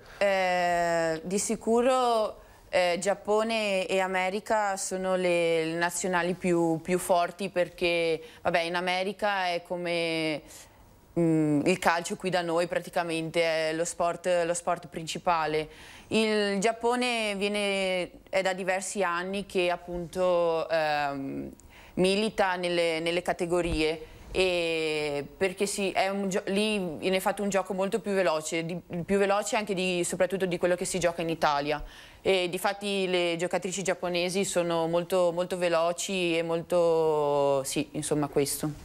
Ecco, dicevi tu prima, in America ovviamente c'è un altro seguito, anche in altri stati. In Italia fatica ad emergere o sta emergendo? Com'è la situazione? Ci sono sempre i famosi sport predominanti che magari soffocano spesso i cosiddetti, tra virgolette, sport minori, che poi sport minori non sono. Secondo me il softball in Italia sta incominciando a emergere sempre di più, anche col fatto della partecipazione alle Olimpiadi, e secondo me sta proprio emergendo di più. Sì, sono d'accordo. Negli ultimi anni sta avendo molto più seguito rispetto a molti anni fa, quando anche io ho iniziato a giocare. Era uno sport praticamente sconosciuto alla maggior parte delle persone e nessuno lo seguiva. Però ora, secondo me, la federazione sta facendo un ottimo lavoro per spingere comunque le persone a venirne a conoscenza e a imparare soprattutto le regole, che sono tante. Ah, sono tante regole? Sì. Perché poi, ecco, da profano, da un appassionato di sport, ecco, il baseball, più o meno le regole sono simili, credo, rispetto al softball. Sì, ci sono tante regole simili, ma allo stesso tempo anche tante diverse. Sì. Quindi bisogna conoscere bene le regole per poi perseguire bene una partita. Esatto. E questo è fondamentale. E però lo spettacolo non manca anche nel baseball, ovviamente, nel softball, quindi insomma è importante anche entrare in questo mondo e conoscerlo. In questi giorni voi che siete atlete, che siete sportive, avete sicuramente visto le Olimpiadi, avete seguito le gare. Ecco, che effetto fa vedere questi atleti sul palcoscenico più importante del mondo? Voi che la medaglia l'avete conquistata, le sensazioni poi, al di là delle diverse competizioni, dello scenario diverso, dell'importanza, le sensazioni poi per un atleta sono sempre le stesse, no? Che cosa avete provato vedendo questi ragazzi che arrivavano tanto orgoglio italiano, vedere comunque comunque persone che sai che si impegnano ad arrivare ai propri obiettivi e raggiungere i propri obiettivi. Quindi sicuro orgoglio a vederli, ma proprio orgoglio italiano a vedere, cioè, loro che si impegnano e raggiungono i loro obiettivi.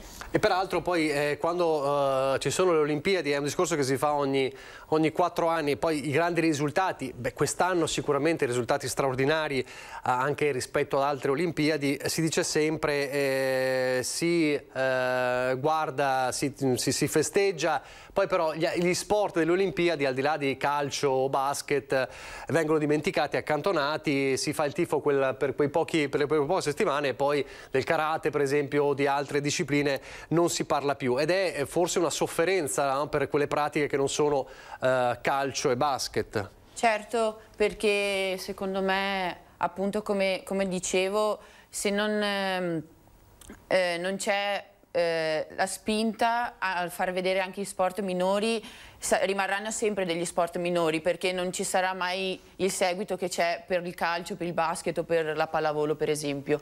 Quindi far vedere anche gli sport minori, iniziare poco a poco, di conseguenza la gente inizierà ad appassionarsi anche allo sport. Quindi l'importante è di farlo vedere e farlo conoscere. Sì, di divulgare gli sport minori, sì, sicuro. Poi è chiaro che anche i risultati trascinano, perché la pallavolo femminile qualche anno fa non aveva certo lo stesso livello di seguito di adesso, i risultati ad esempio dell'Imoco Conegliano a livello mondiale e non solo nazionale hanno trascinato sicuramente questo sport. Quali sono le caratteristiche? Mettiamo che ci stiamo ascoltando anche qualche giovane ragazza come voi, o anche ragazzo. Quali sono le caratteristiche per essere un buon giocatore di softball, giocatrice di softball? Beh, come detto prima, di sicuro la determinazione e di sicuro il fatto di essere sempre lì per la tua compagna di squadra. Come diceva Agnese, che la cosa bella è che tu sei una squadra, sei unita, e anche se magari non ti riesce una cosa c'è sempre la tua compagna lì pronta a sostenerti, e quindi di sicuro, cioè, una caratteristica è il fatto di sostenersi l'un l'altra e di esserci sempre lì per la tua compagna. Altre caratteristiche? Beh, di sicuro, come ha detto Alessia, la determinazione è la cosa fondamentale, perché nel nostro sport, fino a che la partita non è chiusa, si può cambiare, si può ribaltare in qualsiasi momento, quindi non mollare mai e stare sempre a testa alta, perché abbassare la testa vuol dire aver chiuso la partita e è difficile uscirne poi, quindi rimanere sempre a testa alta. Sì. L'essere capitano dà una responsabilità in più? Sì, diciamo che è stato un ruolo inaspettato, non mi aspettavo di ricevere appunto questo ruolo. Che significa fare il capitano di una squadra? È una bella responsabilità, soprattutto non conoscendosi, non giocando sempre assieme, c'è il ruolo di mantenere unita la squadra e cercare di fare gruppo in minor tempo possibile, perché non ci conosciamo e dobbiamo comunque giocare un europeo e comunque c'è sempre la voglia di portare a casa un bel risultato, quindi il fare gruppo è la cosa fondamentale, perché poi appunto aiuta in campo. Poi l'abbiamo visto anche nei successi di quest'anno a livello nazionale, per esempio anche negli europei di calcio. Allora vi faccio vedere a proposito di sport un servizio da Padova con un appuntamento sportivo molto suggestivo che ci sarà la notte di San Lorenzo, la gara dei saltatori d'asta che si sfideranno davanti alla Cappella degli Scrovegni, appena diventata patrimonio UNESCO. Vediamo. 10 agosto, la notte delle stelle, non solo quelle cadenti che piovono dal cielo, ma anche quelle dello sport, pronte a gareggiare in una gara ufficiale di salto in alto in una location a sua volta stellare, i giardini dell'Arena, tra i resti dell'antico anfiteatro romano e la Cappella degli Scrovegni, recentemente nominata patrimonio UNESCO. 700 stelle volano con Giotto, questo è il nome della manifestazione organizzata dal Comune di Padova e dal gruppo Asta Padova. La gara è una competizione ufficiale della Federazione Italiana di Atletica Leggera riservata al salto con l'asta. Vi parteciperanno atleti agonisti di varie categorie maschili e femminili, dai giovani fino agli over 35, tutti attratti dal fatto di saltare in un luogo di grande fascino culturale. Il mondo dello sport, in particolare il target giovanile, con questa operazione tradizione, 700 stelle, il salto con l'asta nei giardini dell'arena, antico luogo gladiatorio, è un bel modo con cui avviciniamo dei giovani a dei luoghi che sono carichi di significati, tanto più dopo il riconoscimento di patrimonio UNESCO dell'umanità. È un bellissimo esempio di contaminazione tra mondi e culture. Lo sport entra nei luoghi dell'arte, una sfida a saltare in alto e a toccare quelle stelle così luminose dipinte da Giotto sulla volta della cappella, o addirittura quelle stelle che proprio in questa notte regalano spettacoli cadendo dal cielo e raccogliendo i desideri di chi le osserva. Allora, questo accadrà a Padova la notte di San Lorenzo, quindi appuntamento suggestivo, quindi ancora l'atletica in primo piano. Noi torniamo a parlare di softball. Allora, ci ha raggiunto anche Marianna Zummerle, che è sempre... Buongiorno Marianna, fa parte sempre ovviamente della nazionale, come vedete, italiana di softball under 18. Allora, ci ha portato anche due palle, una è di Agnese, capitano, che abbiamo sentito poco fa, uno ce l'hai tu. Sono due palle che vengono regalate perché sono le palle del fuoricampo, non so se si vede. Ecco, la faccio vedere, la fa vedere anche Marianna, perché con questo avete fatto fuoricampo. Ricordiamo cos'è il fuoricampo per chi non conosce il baseball e il softball. È quando dopo una battuta la palla va fuori dal campo dagli esterni. E questo quindi consente al giocatore di raggiungere tutte le basi, sì. Questo è il concetto, quindi è il punto più importante, diciamo, per un battitore, quindi ben due fuoricampi. Allora, anche a te chiedo, voi siete... la cosa importante di una nazionale è che, come in tutte le nazionali, i giocatori e le giocatrici fanno parte di squadre diverse che nella normalità, nella quotidianità, nei campionati sono avversarie. Quindi voi siete avversarie e vi trovate a lavorare in gruppo, quindi anche questo è importante, no? Creare gruppo. Sì, infatti noi siamo state molto brave perché ci siamo unite fin da subito. È vero che ci conosciamo da tanti anni perché comunque... siamo praticamente sempre... Il giro della nazionale è questo, no? Sì, ma comunque per il campionato certo. Ci incontriamo praticamente ogni weekend e sì, abbiamo fatto una bella squadra, eravamo tanto unite. E l'importanza anche di avere a che fare con degli allenatori che non sono i vostri allenatori, anche questo? Sì. Di sicuro la nazionale ci mette a disposizione allenatori di grandissimo livello e devo dire che quest'anno il team era veramente forte, bravo. Siamo trovate, penso, bene con tutti gli allenatori messi a disposizione, ma anche il team per quanto riguarda fisioterapista o dottore, che ci hanno sempre seguito anche loro e sempre sostenuto anche la fisioterapista e la doc. E con gli allenatori ci siamo trovate tutte bene, tutti pronti subito ad aiutarci se avevamo bisogno, a darci consigli e anche loro a fare questo gruppo squadra, perché nel gruppo squadra devono esserci anche loro.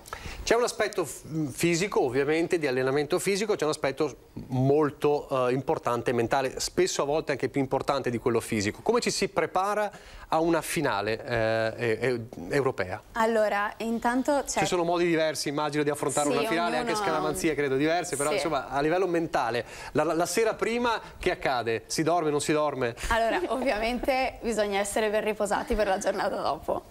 Però sì, ovviamente la tensione è tanta, c'è un sacco di adrenalina, bisogna cercare di prenderla e trasformarla in un qualcosa di positivo che dia grinta, invece di prenderlo e rischiare di trasformarlo in qualcosa di più negativo.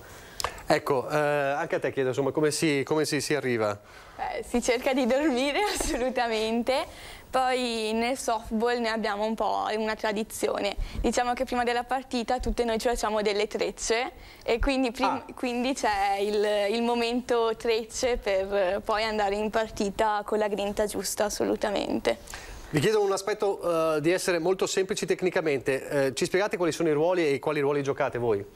Io gioco esterno. Cosa fa l'esterno? L'esterno è quello che praticamente sta sul verde dopo il diamante e prende le palline dei battitori che battono. Quindi quella che deve sostanzialmente riuscire a intercettare le battute lunghe. Sì. Questa l'home run non si può intercettare perché per definizione l'home run insomma va sugli spalti di solito. Tu che ruolo hai? Lanciatore. Lanciatore, quindi è un altro punto di vista. È quello che deve, come dire, fare in modo che il battitore non riesca a prendere la palla. Sì. Ecco, e, ci sono diversi tipi di allenamento a seconda dei ruoli? Sì, assolutamente. C'è gli interni, che sarebbero quelli che stanno dentro il diamante, hanno allenamenti specifici, lanciatori anche, ricevitori anche, esterni anche. A differenza dei ruoli hai un allenamento specifico. Adesso che ho finito l'avventura dell'Europeo si riprende col campionato, quindi si ritornate ad essere avversarie, diciamo, nemiche in campo, sempre ovviamente sportivamente parlando. Quindi il campionato riparte quando? Il 21. Il 21 di settembre? No, di agosto. Di agosto. Ah, riparte in estate, come mai? Sì. Beh, il softball è uno sport che si gioca principalmente d'estate, si parte a maggio e si finisce a settembre, su per giù a metà settembre, se poi vai ai playoff a metà settembre. Ecco, l'importanza purtroppo del periodo non è facile, l'importanza di avere poi anche un pubblico che vi spinge sugli spalti. Ecco, la sofferenza di questo anno e mezzo è quello di essere stati anche senza pubblico. Sì, però comunque i genitori o comunque gli allenatori, cioè siamo tutti lì, ci supportiamo e sì.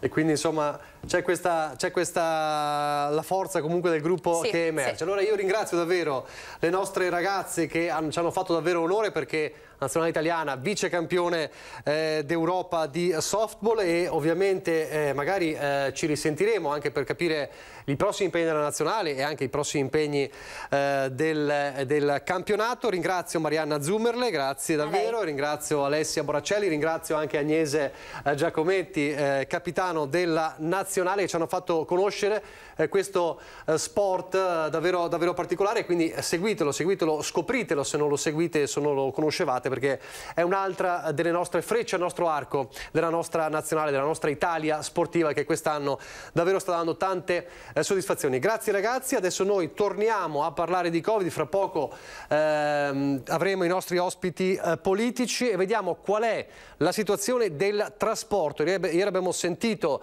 l'assessore regionale De Berti proprio per fare un punto sui trasporti, allora vediamo cosa ha detto. Grazie ragazzi.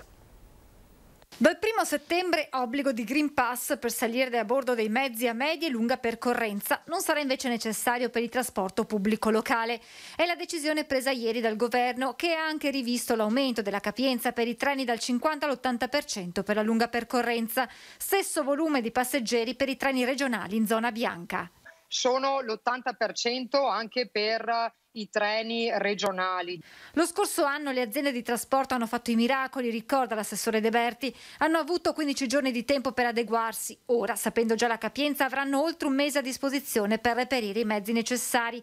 E come è accaduto l'anno scorso, anche stavolta si dovrà far ricorso al servizio privato. Bene, anche se arriviamo sempre al photo finish, che la capienza sia stata definita un mese e mezzo prima, insomma hanno un mese di tempo le aziende per organizzarsi. I prefetti hanno già avviato i tavoli, perché ricordo che la gestione comunque rimane sempre in capo al prefetto e quindi dovranno di fatto reperire gli autobus necessari per quel 20% in più che mancherà. Confermata alle fermate degli autobus gli steward per far rispettare agli studenti le misure di sicurezza e indirizzarli verso i mezzi meno carichi. E adesso le aziende hanno saputa la capienza, devono attivarsi per di fatto reperire i mezzi da mettere in campo. Adesso lascerò alle aziende di trasporto il tempo di poter organizzarsi, ma sentendomi anche con i prefetti monitoreremo la situazione. Intanto in questi giorni il governo ha stanziato 450 milioni di euro per il trasporto pubblico locale, per servizi aggiuntivi, sanificazioni dei mezzi e personale. Così l'assessore regionale De Berti sul fronte dei trasporti. Non so se abbiamo già i nostri ospiti politici collegati per iniziare il nostro dibattito. Chiedo segno alla regia, ai nostri Tony Esposito e Andrea Basso. Ecco, vedo 3 su 4, quindi possiamo credo iniziare già. Saluto e ringrazio l'onorevole Nicola Pellicani del Partito Democratico, buongiorno. Buongiorno a voi, grazie. Poi Gianangelo Boff, segretario della Lega a Treviso, buongiorno. Buongiorno a tutti voi, buongiorno ai telespettatori. Tommaso Razzolini, Fratelli d'Italia, buongiorno. Buongiorno a tutti voi. Stiamo aspettando, credo che si colleghi l'onorevole Raffaele Baratto di Coraggio Italia, lo aspettiamo un attimo. Nel frattempo, allora, siccome ripartiamo ecco, lo vedo, Raffaele Baratto, onorevole, mi sente, mi vede? Mi vede Baratto? Buongiorno. Si sta collegando, comunque è quasi pronto. Allora, Covid, Green Pass, scuola, abbiamo sentito adesso l'onorevole, l'assessore regionale De Berti dai trasporti. Ripartiamo dalla scuola, vi faccio vedere il servizio. Pronto? Sì, Baratto, ci sente? Si sta mettendo a posto con la regia. Il servizio che ha realizzato ieri il nostro Filippo Fois, sentendo il dirigente scolastico regionale Carmela Palumbo e anche i sindacati, perché l'obbligo dei docenti e del personale scolastico non va proprio giù ai sindacati. Poi c'è anche la notizia della multa che può arrivare fino a 3.000 euro ai presidi se non controlleranno. Allora, sentiamo il tema scuola e da qui ripartiamo. Vediamo il servizio di Filippo Fois con il dirigente Palumbo.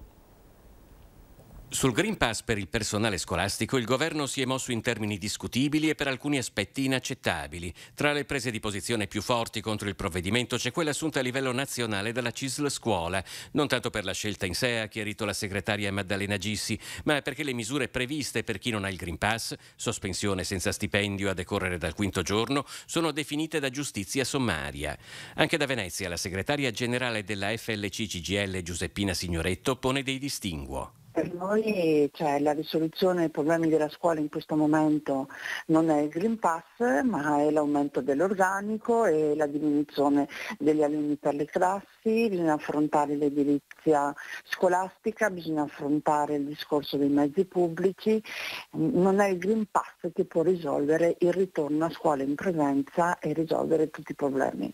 L'invito di Signoretto è comunque di vaccinarsi, lo stesso della direttrice generale dell'ufficio scolastico regionale Carmela Palumbo, secondo la quale peraltro l'adesione al vaccino da parte del personale scolastico in Veneto era stata tale da non rendere necessaria l'obbligatorietà. Ovviamente la decisione è stata presa sul livello nazionale considerando la situazione nazionale, soprattutto in alcune regioni. E peraltro diciamolo pure che l'applicazione delle eventuali misure, diciamo così, nei confronti di chi non ha il Green Pass sono misure abbastanza pesantine che dovranno essere adottate poi dalle scuole, quindi è meglio trovarsi in un contesto in cui la maggioranza, la stragrande maggioranza dei docenti e del personale della scuola è vaccinato. Allora, ripartiamo da qui, onorevole Pellicani. Insomma, i sindacati dicono non è con il Green Pass che si risolve il problema, c'è sempre la questione delle classi pollaio, poi gli insegnanti si possono vaccinare tutti, anche il personale, ma se non lo sono i ragazzi che succede? Chi dovrà controllare? È un po' il tema anche del Green Pass, adesso i presidi diventeranno controllori. Pellicani, come si esce da questa impasse?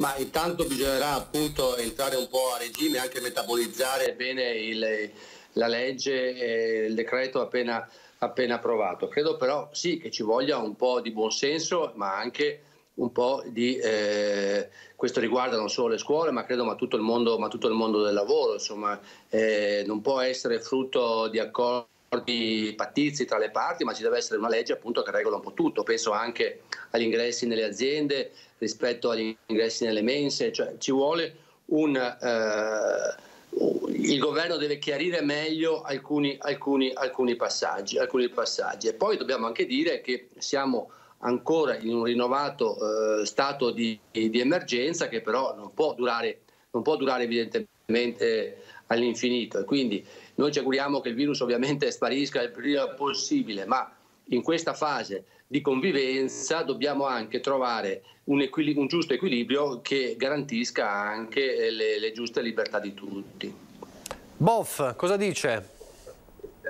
Allora, secondo me che il virus ci sia ancora è chiaro, che ci sia un gran numero di popolazione vaccinata è altresì chiaro, però che sia il momento per abbassare la guardia e dire liberi tutti, secondo me no. Abbiamo ancora il caso di persone contagiate, abbiamo il caso anche di persone anche giovani negli ospedali ricoverate, quindi ci vuole ancora un po' di attenzione, perché poi sappiamo bene come è successo l'anno scorso che arriva l'autunno. Secondo me il Green Pass è una misura che tutela un attimino tutti rispetto al fatto di cercare di arginare i contagi, cioè, come ho già detto e ripetuto, la verità assoluta in una dinamica di questo tipo non c'è, bisogna cercare di gestire al meglio la cosa.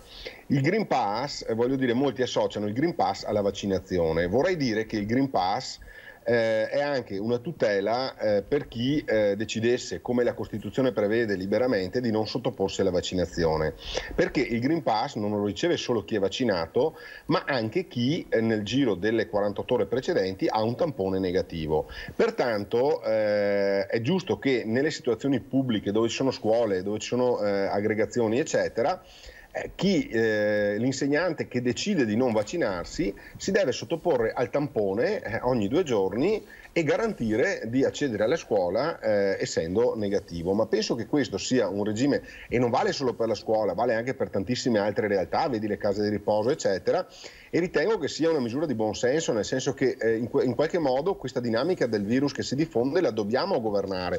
Finché non abbiamo la cosiddetta immunità di gregge e questo virus pimpinino comincerà ad andarsene, sicuramente dobbiamo adottare tutte le misure che ci consentano di non arrivare all'autunno ancora chiusi, ancora con restrizioni, perché questo sarebbe veramente fatale per la nostra economia. Io vedo comunque adesso la gente si sta anche muovendo, voglio dire, non è che siamo... ci sono delle cose da rispettare, ma voglio dire, adesso io dico, chi ha un account Facebook piuttosto che con Amazon acquista cose e quindi ha i dati della propria carta di credito, chi accede ai negozi e fa vedere l'applicazione col QR code per avere lo sconto del negozio, di un negozio piuttosto che dell'altro, cioè non vedo quale sia il problema di esibire un QR code col Green Pass dimostrando di essere vaccinato, voglio dire, cioè veramente in un mondo ipercollegato dove tutti hanno i dati, dove su Facebook pubblichiamo dove andiamo, con chi siamo, cosa facciamo quotidianamente, adesso francamente dire che il Green Pass crea gravi problemi alla privacy eccetera, me lo sento, cioè quantomeno molto meno di quello che potrebbe essere la normale socialità che abbiamo sul mondo del web. Razzolini, sull'obbligo dei docenti, insomma, che è stato varato, lei cosa dice? Che il Green Pass a scuola rappresenti una discriminazione anche in termini economici per gli insegnanti. Faccio una premessa perché poi magari la gente può pensare a strane idee. Io il Green Pass ce l'ho, ho già fatto la doppia dose di vaccino, quindi insomma sono uno che si è vaccinato. Però se dobbiamo un attimo fare una considerazione, oggi a un farmacista il tampone costa circa sui 2 euro a tampone. Il costo poi per chi lo deve andare a fare è suddiviso anche, si legge nell'ultimo decreto, da 8 euro una fascia, 16 l'altra. Di conseguenza, se un insegnante che per motivi di salute suoi che non può farsi il vaccino o che non vuole farsi il vaccino, per poter andare a scuola deve farsi il tampone ogni 2 giorni. Un insegnante che prende 1.300-1.400 euro al mese, io mi chiedo come fa a garantirsi il Green Pass sempre. Quindi questo vuol dire che agevoliamo a chi ha una capacità economica per sostenere questi costi, anche perché è stato detto prima, con 5 assenze ingiustificate, quindi chi non ha il Green Pass potrebbe poi rappresentare un'assenza ingiustificata, parte la sospensione. Successivamente alla sospensione potrebbe anche partire il licenziamento, quindi questa misura è discriminante veramente nei confronti degli insegnanti e mettendo poi anche a rischio proprio il posto di lavoro. Ecco, quindi io sono per la vaccinazione, sì, ma deve essere promossa nella corretta informazione. Quindi già la direttiva europea dice non vanno fatte le discriminazioni tantomeno economiche, e quindi questa secondo me, nonostante che sono vaccinato, rappresenta una discriminazione economica, perché va bene la vaccinazione, è giusto fare una promozione, però è anche vero che è tutta una fase ancora sperimentale questa, quindi insomma imporre così l'obbligo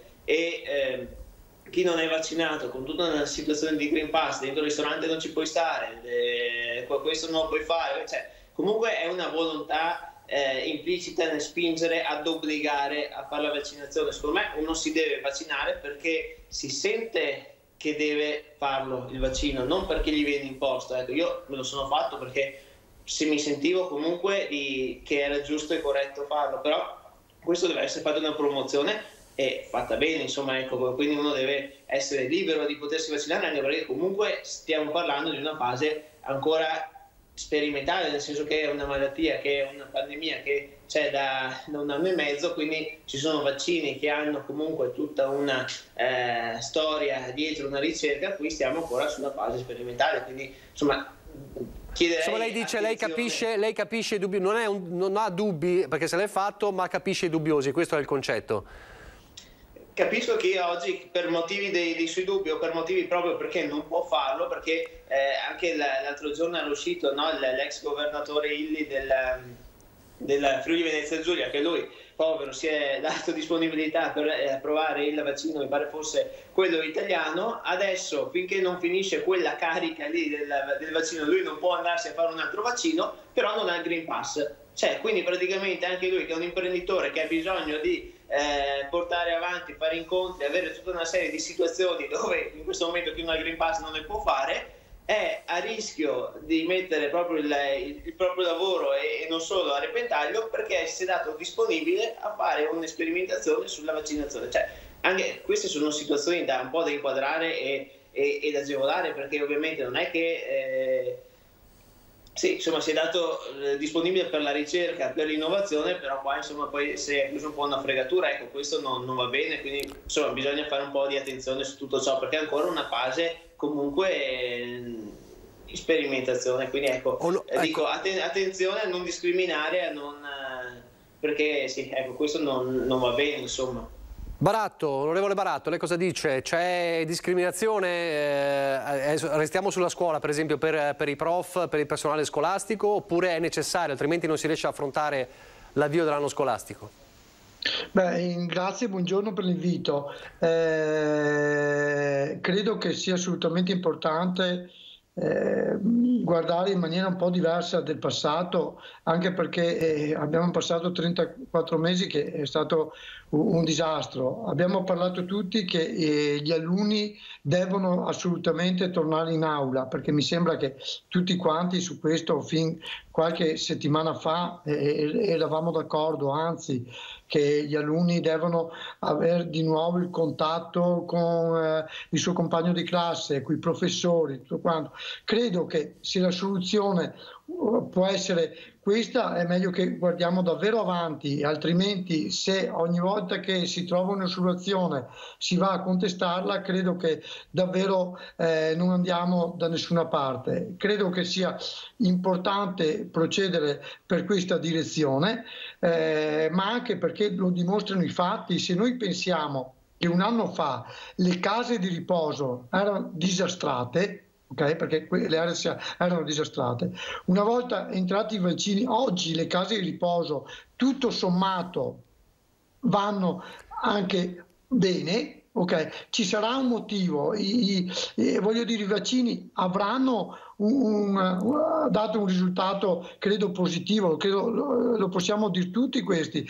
Allora, se mettiamo ogni volta in discussione la scienza, se ogni volta ognuno ha un'opinione diversa per quanto riguarda degli argomenti soprattutto anche importanti assolutamente come questo, credo che davvero creiamo, invece di risolvere i problemi, andiamo in cerca di crearne altri. Credo che questa possa essere una soluzione, cerchiamo di prenderla nella maniera giusta, aiutando chi deve assolutamente andare incontro alle varie problematiche, questo assolutamente credo che sia importante, ma nella scuola credo che possa essere una soluzione, però se invece di aiutarla alla soluzione andiamo in cerca di creare altri problemi, credo che davvero inizieremo l'anno scolastico invece aiutando sia quegli insegnanti che vogliono andare a insegnare, che gli alunni che vogliono entrare in classe, creeremo altri ostacoli che non hanno nessuna logica. Pellicani, insomma, come lo vede il ritorno a scuola, se le premesse poi sono queste? Ma intanto prevedo molto positivamente che sia stato stabilito che si ritorna a scuola e la DAD è prevista solo in casi eccezionali, appunto si torna in zona gialla o arancione. Ma intanto voglio dire che c'è un problema anche un po' di coerenza da tutte le forze politiche, perché io ho ascoltato quanto ha detto l'esponente della Lega, Boff, e condivido appunto sulla necessità di utilizzare il Green Pass, del vaccino, eccetera. Vedo però che questa non è la posizione di tutta la Lega quando ci sono parlamentari, non solo Novax, ma che anche per scelta hanno deciso di non vaccinarsi, e c'è stata una polemica anche che non è durata poco sull'utilizzo del Green Pass, che poi il governo fortunatamente è prevalsa una linea di responsabilità, di buonsenso, che punta a limitare i contagi nei prossimi mesi, quando sappiamo che questa nuova forma, questa nuova ondata fortunatamente è meno letale, però si diffonde molto più velocemente delle altre varianti, per cui sta aumentando. È prevedibile che per settembre i casi aumenteranno percentualmente, quindi dobbiamo essere preparati ad affrontare in modo adeguato non solamente il tema il ritorno in classe, che deve essere appunto in classe, e per garantirlo dobbiamo premunirci con strumenti adeguati come quelli che abbiamo istituito, ma in generale dobbiamo rimettere in moto l'economia e la vita della società, che in questa fase deve convivere con il virus, limitando i contagi, ma soprattutto limitandone l'ospedalizzazione. E quindi ecco, su questo io penso che abbiamo fatto dei grossi passi avanti sulla vaccinazione, l'abbiamo fatti anche sull'introduzione di strumenti che regolano appunto la vita, la quotidianità, cercando di limitare i disagi, ma soprattutto di limitare la diffusione del virus. Mi pare che sulla scuola le norme introdotte, come dicevo prima, sono adeguate, anche se è chiaro che bisogna anche, non possiamo discriminare le persone, però dobbiamo garantire la sicurezza di tutti, e mi sembra che il decreto introduca delle regole che puntano evidentemente a questo. Mi ha dato il là anche per sentire Boff, perché volevo tornare appunto sulla vicenda di cui lei ha fatto riferimento, perché è nata proprio qui. Eravamo in diretta domenica scorsa, avevo in diretta l'onorevole Alex Bazzare, insomma, che raccontando del vaccino, insomma, delle posizioni, delle polemiche che c'erano state sulla partecipazione di No Green Pass, c'erano state diverse critiche da parte della stessa Lega ai quei parlamentari che erano scesi in piazza, una linea insomma che non piaceva, e poi ha detto io non mi vaccino per scelta. Ne è nata un'altra polemica che chiedo a Boff, è risolta, si è ricomposta, com'è la situazione? Insomma, perché le parole sono state abbastanza forti da esponenti come Roberto Marcato, Villanova, che hanno detto è una linea, non è la linea del partito, è una linea personale, ci vorrebbe forse più rispetto per i medici, eccetera. Allora, come ha vissuto da esponente importante della Lega questa settimana un po' di subbuglio nel carroccio per queste dichiarazioni? La linea del partito è chiara, è stata dettata anche dal nostro segretario Matteo Salvini. Matteo Salvini non ha espresso nessuna critica nei confronti della vaccinazione, anzi lui stesso ha detto di essersi vaccinato, per cui su questo tema lo stesso Salvini ha chiarito la posizione. All'inizio sul Green Pass, quando l'argomento doveva entrare in discussione alle Camere, Salvini non si è mai dimostrato contrario al Green Pass, ma ha detto che andava migliorato, cosa che ho detto anch'io. Alcune modifiche in fase di definizione sono state apportate, a mio avviso anche, soprattutto ad esempio sul trasporto pubblico eccetera, hanno fra virgolette ci sono state delle modifiche che hanno consentito un utilizzo più aderente di questo strumento a quella che è poi la vita quotidiana, e quindi questa è la posizione del partito, voglio dire. Poi altro non commento, cioè questa è la linea della Lega e è la linea che ha sempre rappresentato anche Matteo Salvini. Razzolini, lei cosa dice un po' del subbuglio di questa settimana? Insomma, un parlamentare importante che dice io non mi vaccino per scelta. Ma ribadisco quanto detto prima, credo che bisogna fare promozione sulla vaccinazione. L'imposizione non la trovo corretta, quindi poi ognuno deve, in base a quello che ritiene giusto, fare le dovute scelte. Questo, quindi non vado a giudicare la scelta di altre persone. Io personalmente mi sono sentito di farlo e l'ho fatto, altre persone magari non se lo sentono. Bisogna, secondo me, fare una promozione della vaccinazione e spiegare tutte le buone ragioni e convincere e mostrare che i lati positivi sono maggiori di quelli negativi, e bisogna creare consapevolezza nelle persone. L'obbligo non è una cosa che mi piace. Baratto, lei cosa dice? Io non voglio andare a mettere in casa d'altri nessun commento, però credo se un parlamentare di Coraggio Italia, se un suo collega dovesse dire non mi vaccino per scelta, lei cosa gli direbbe? No, io lo consiglierei vaccinarsi, ma anche per la responsabilità, oltre che per se stesso, anche verso gli altri. Oggi noi abbiamo, come dicevo, 34 milioni in Italia di vaccinati, più o meno mi sembra.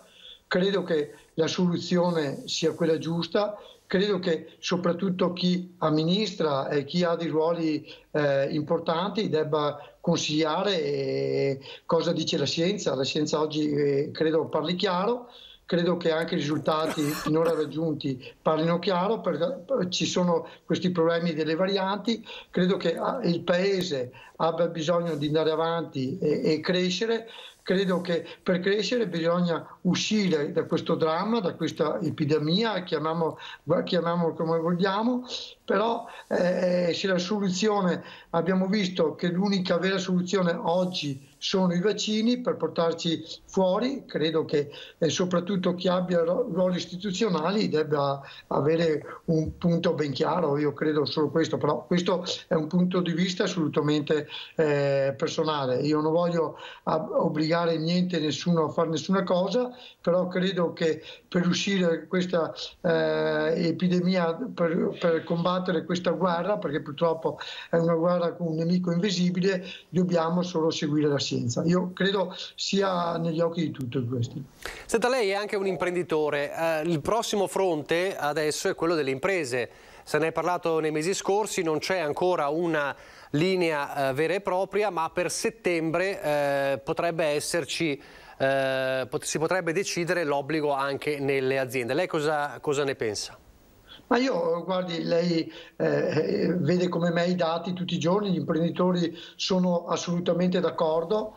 Anche con la questione del Green Pass, mi sembra, per cui portare avanti la soluzione del vaccino credo che l'abbiano dimostrato il 90 e oltre per cento degli imprenditori. Questo mi sembra che siano i dati che stanno uscendo, perché un imprenditore vuole portare avanti l'impresa, vuole che la sua azienda vada avanti, vuole che i suoi dipendenti abbiano il lavoro che è sicuro, per cui credo che l'unica soluzione sia assolutamente questa. Io credo che è inutile che stiamo qua a fare tanti giri di parole. Se il vaccino, come sta dimostrando, è l'unica soluzione, portiamolo avanti in maniera concreta, e credo che sia da una parte chi amministra, dall'altra chi fa politica, dall'altra chi fa impresa, portiamolo avanti uniti tutti quanti insieme. L'importante per uscirne da questo dramma, altrimenti non andiamo da nessuna parte. Credo che questo lo vogliamo tutti per portare avanti il nostro paese in maniera concreta. Se poi vogliamo far chiacchiere, vogliamo ognuno fare la propria discussione, ma credo che sia opportuno per tutti quanti guardare avanti per portare avanti il nostro paese. E l'unica soluzione oggi sono i vaccini. Pellicani, anche quello delle imprese è un altro fronte importante. C'è bisogno di un'ulteriore spinta anche in questo ambito, visto che comunque gli imprenditori più o meno sono d'accordo, o ci potrebbe creare l'ennesimo problema tipo quello della scuola? No, c'è bisogno di una spinta, ma in una chiarezza normativa che ancora non c'è. Penso alla contraddizione, ad esempio, che adesso l'obbligo del Green Pass è previsto per i ristoranti, è esteso anche alle mense aziendali, dove un lavoratore in questo momento può entrare nel luogo di lavoro senza il Green Pass, ma per accedere alla mensa ha bisogno del Green Pass. Quindi insomma bisogna chiarire un po' un quadro che ancora non è abbastanza e sufficientemente chiaro, e questo però serve un intervento del governo, non è possibile affidarlo all'accordo tra le parti, una questione del genere. Tutti siamo per limitare la diffusione ovviamente del virus, ma attraverso delle regole chiare che non devono discriminare nessuno e soprattutto non possono prevedere penalizzazioni né tra gli insegnanti di carattere economico, salariale, né nelle parti degli altri lavoratori, credo. Quindi su questo se ne parlerà, credo, nelle prossime settimane, ma anche mi pare l'incontro che c'è stato proprio ieri tra il governo e le parti sociali ha fatto emergere questa difficoltà e questa necessità di introdurre elementi di ulteriore chiarezza. Ripensandoci adesso, la scelta della linea sul Green Pass all'italiana resta secondo lei quella giusta o alcuni dicono forse, viste anche poi le problematiche, le discussioni che si aprono, era forse meglio dare un'impronta alla francese più forte, più dura, o forse si sarebbe creato ulteriore caos? No, io credo che individuare una scelta condivisa sia la strada migliore. Certo che questo non deve favorire la discussione, ma deve essere un elemento di maggiore chiarezza e condivisione, che è l'elemento fondamentale poi per far sì che la norma abbia efficacia. Abbiamo visto anche in Francia poi quello che è successo, con tensioni di piazza molto superiori a quelle che abbiamo avuto noi qui in Italia. Boff, ieri abbiamo fatto il giro nel nostro primo giorno di Green Pass, insomma uno sguardo con diverse voci, il titolare che dice non c'è nessun problema, quello che dice invece io non lo faccio controllare, non sono un controllore. Cosa dire a questi ristoratori e soprattutto ai baristi e ristoratori che sono coloro che devono gestire forse le problematiche maggiori del Green Pass? Ieri il sindaco Conte era a Treviso e diceva bisogna dare sostegno a questi ristoratori, ma il Green Pass deve diventare una mentalità. Conte, persona saggia. Detto questo, sentivo parlare prima anche del discorso ma in Francia piuttosto che in Germania eccetera. Secondo me dobbiamo anche, soprattutto per come poi è stata gestita anche la parte della pandemia da parte dell'Italia e per come si è riusciti anche a gestirlo attraverso le regioni, il governo eccetera, vorrei anche dire che dobbiamo anche darci, fra virgolette, un po' d'orgoglio, nel senso di capire che magari in altri paesi d'Europa, che magari per molti aspetti di carattere economico molte volte ci sono d'esempio, nella gestione della pandemia forse un po' di impegno ce l'abbiamo messo, nel senso che abbiamo visto l'Inghilterra di Boris Johnson che diceva che si faceva l'immunità di gregge, dopo per poco non rimaneva solo il pastore e le pecore morivano tutte, e noi invece che avevamo adottato una strategia più prudente, alla fin fine non siamo dovuti ricorrere a quello che ha dovuto ricorrere poi l'Inghilterra per la gestione della pandemia. Quindi, fra virgolette, dobbiamo anche un po' fidarci delle tante persone responsabili che soprattutto nell'ambito della medicina e della ricerca scientifica abbiamo fior di docenti, di università, di ricercatori che fanno bene il loro lavoro e il quale lavoro è riconosciuto anche in tutto il mondo, perché poi esportiamo queste persone anche in tutto il mondo. Quindi un po' dobbiamo fidarci anche di noi stessi, perché secondo me le cose poi le sappiamo anche gestire volendo e non sono state gestite poi così male. Sul discorso del Green Pass io capisco, è come qualsiasi cosa è un'incombenza. Io direi vorrei fare magari una proposta, magari lo sta già facendo il governo, ma magari prendiamoci un impegno con i ristoratori che magari a fronte del controllo del Green Pass magari cerchiamo di togliere un po' di burocrazia che forse pesa di più ai ristoratori e agli albergatori, a chi ha un'azienda, che non il Green Pass. Magari sarebbero contentissimi di controllare il Green Pass e di aiutarci a gestire questa pandemia, e magari qualche adempimento burocratico, fiscale, qualche mese in meno di attesa nei tempi delle risposte eccetera, e magari forse sarebbero ancora più felici di gestire il Green Pass, perché poi alla fine sappiamo bene che sì, il problema in questo momento è il Green Pass, ma i problemi che hanno le nostre aziende, che hanno i nostri imprenditori, molte volte sono ben più complicati del Green Pass. Il problema poi è anche una questione di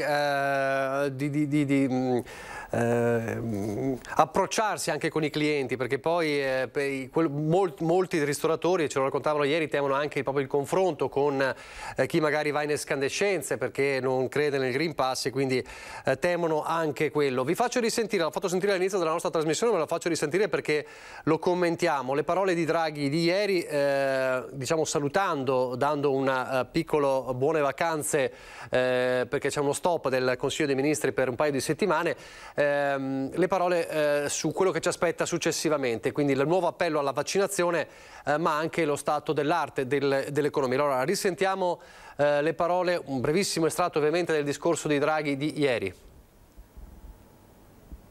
Volevo soltanto, visto che per un paio di settimane non ci saranno Consigli dei Ministri, ringraziarvi per come avete accompagnato in questi primi 6 mesi, quasi 6 mesi di governo, l'azione mia e dei ministri, e poi volevo anche augurarvi buone vacanze e augurare buone vacanze a tutti gli italiani.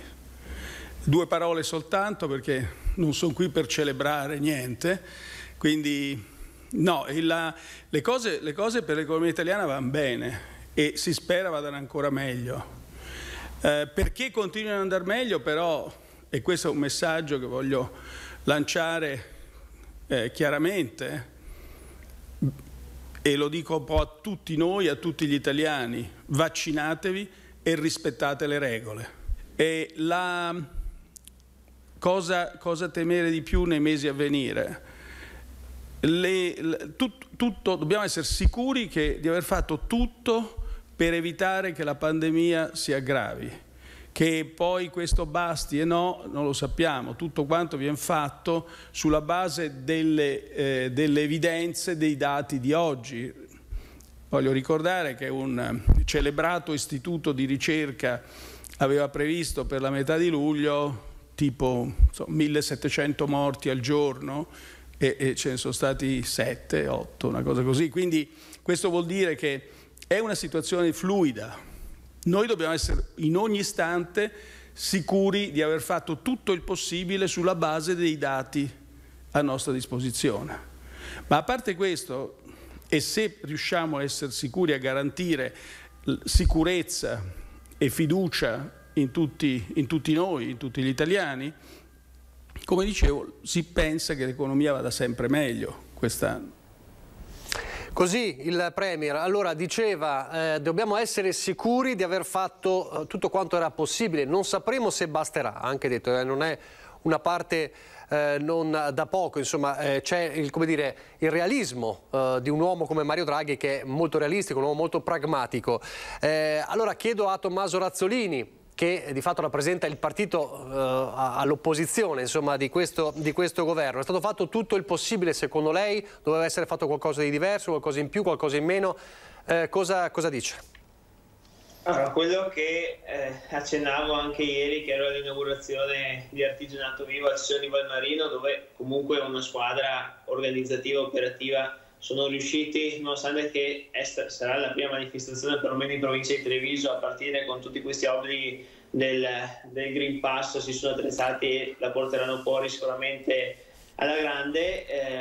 Draghi ieri appunto augurava buone vacanze, però io su queste buone vacanze, che ringrazio, per carità, ci mancherebbe, quello che non capisco è: abbiamo un settore, quello del turismo e ristorazione, comunque quei settori fortemente penalizzati da tutta questa crisi. Facciamo entrare in vigore il 6 di agosto, quindi a piena stagione turistica, ok, in alta stagione, queste nuove normative, che giuste o non giuste, sappiamo che le cose nuove creano incertezza. Cioè, questa ha portato indubbiamente un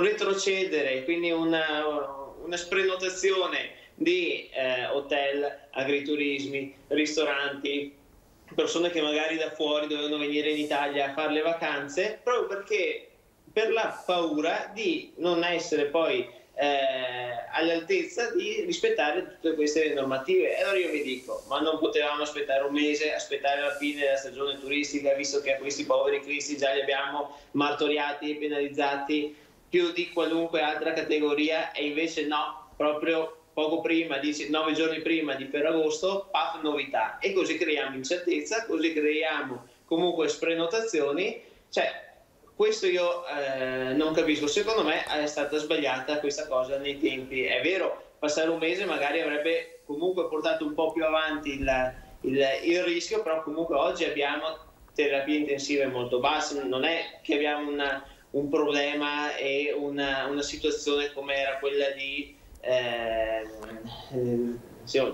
qualche mese fa. Quindi questo io veramente non riesco a capire. Cioè, al di là di questo mi ritorno un po' alla situazione di prima, dove nonostante tutte queste limitazioni ringrazio i volontari che si danno da fare in questo periodo. Ieri l'ho detto, perché per un volontario essere presente su una manifestazione, su un evento, e dare disponibilità a una sagra in pieno agosto, dove magari ha già prenotato le vacanze, le ferie con la propria famiglia, e è lì in maniera volontaria a dare aiuto, che poi magari rischia anche di essere positivo, diventare positivo, cosa che non auguro, ma cosa che potrebbe essere. Quindi un passo indietro come individualismo personale, un passo avanti come comunità, questo è sicuramente importante. Quindi nonostante tutte le difficoltà di gente brava, disponibile e che crede nella comunità, c'è. Quindi da qui voglio appunto ringraziare tutti i volontari che nonostante tutti questi casini sono operativi e si stanno dando da fare.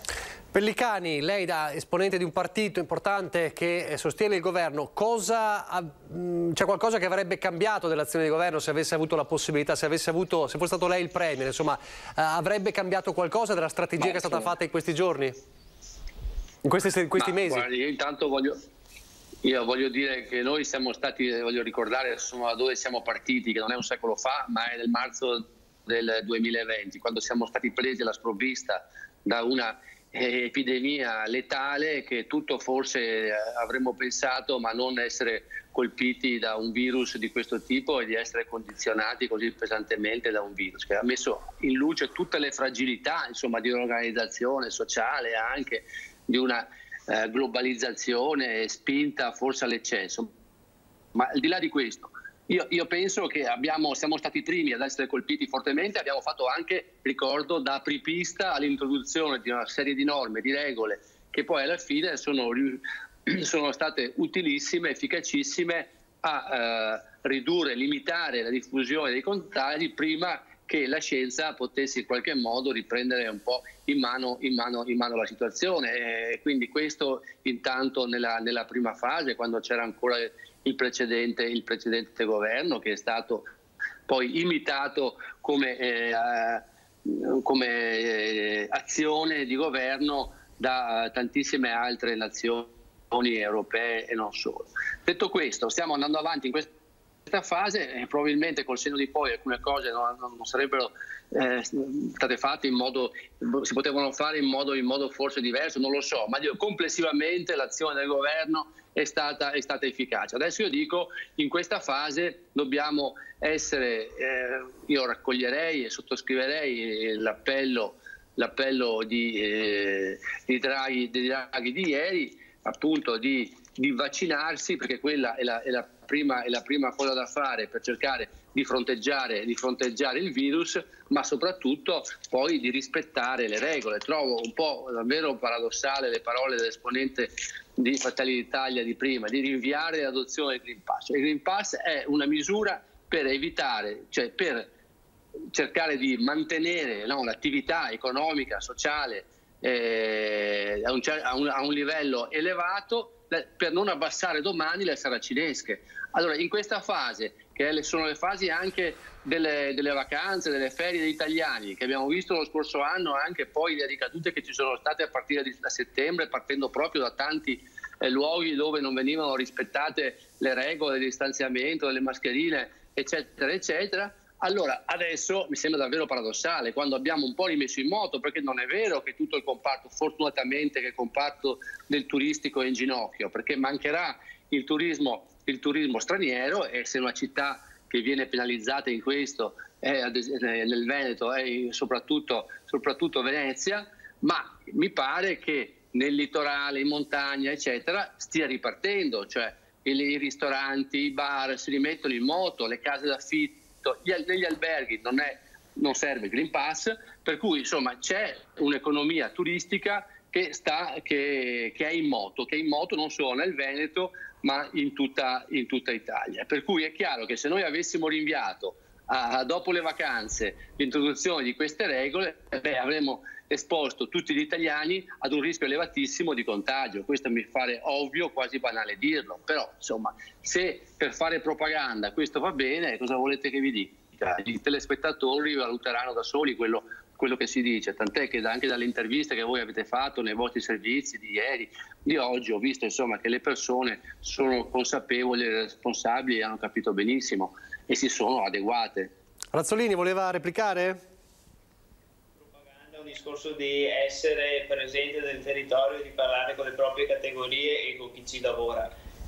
Lo scorso anno i contagi sono partiti a ottobre e più che delle vacanze si presume che i contagi siano partiti da un trasporto inefficiente, più che da quello che è successo nei mesi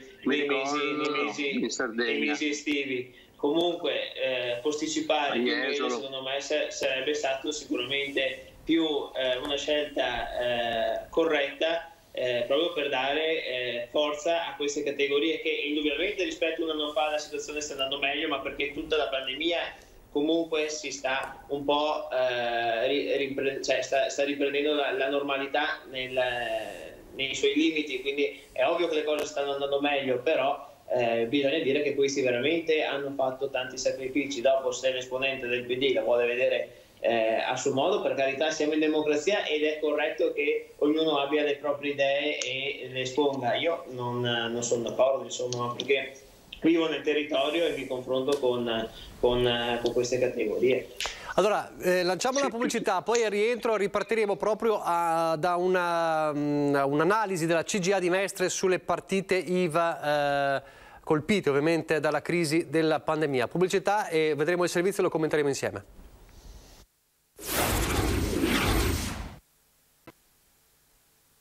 Quando perdono il lavoro c'è una sostanziale differenza tra dipendenti e autonomi.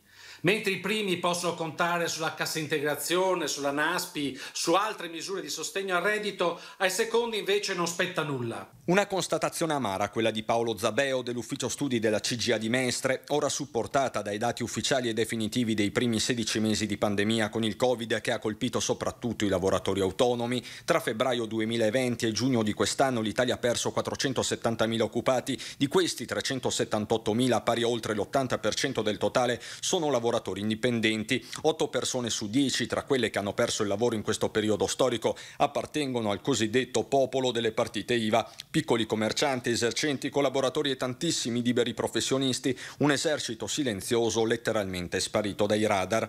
Allora rimane solo il dramma del fallimento personale e l'angoscia di come reinventarsi il futuro. Per affrontare questa criticità chiediamo al governo di istituire un tavolo permanente di crisi rivolto alle partite IVA. Un tavolo permanente da aprire sia a livello nazionale che regionale, che ricalchi quelli già avviati con le parti sociali per affrontare le grandi crisi aziendali del momento come Whirlpool o Giannetti Ruote. Più in generale, a causa del Covid, lo stock complessivo delle imprese artigiane presenti nel Veneto continua a mostrare segni di grave difficoltà. Tra il primo trimestre 2020 e il secondo trimestre 2021 il numero complessivo complessivo delle aziende artigiane in Veneto è sceso di 794 unità. Se Treviso e Verona hanno tenuto critica la situazione soprattutto a Venezia, Padova, Rovigo, con perdite tra le 100 e le 200 unità, record negativo per Vicenza, dove si registra un meno 347. A soffrire, evidenzia la CGIA, ancora una volta i negozi di vicinato, attività sì economiche ma dalla forte valenza sociale. Allora così la CGIA di Mestre, peraltro notizia anche di poco fa è che c'è una stima delle grandinate, parlando di altri eventi che hanno colpito insomma chi lavora e chi produce. Le grandinate registrate nei mesi di maggio, giugno in provincia di Treviso hanno coinvolto 70 comuni con danni ai vigneti per circa 10 milioni di euro. Allora, BOF, un tavolo permanente di crisi specifico sulle partite IVA, può essere appunto uno strumento del governo per aiutare davvero un esercito di persone, come diceva Christian Arboit, sparito dai radar?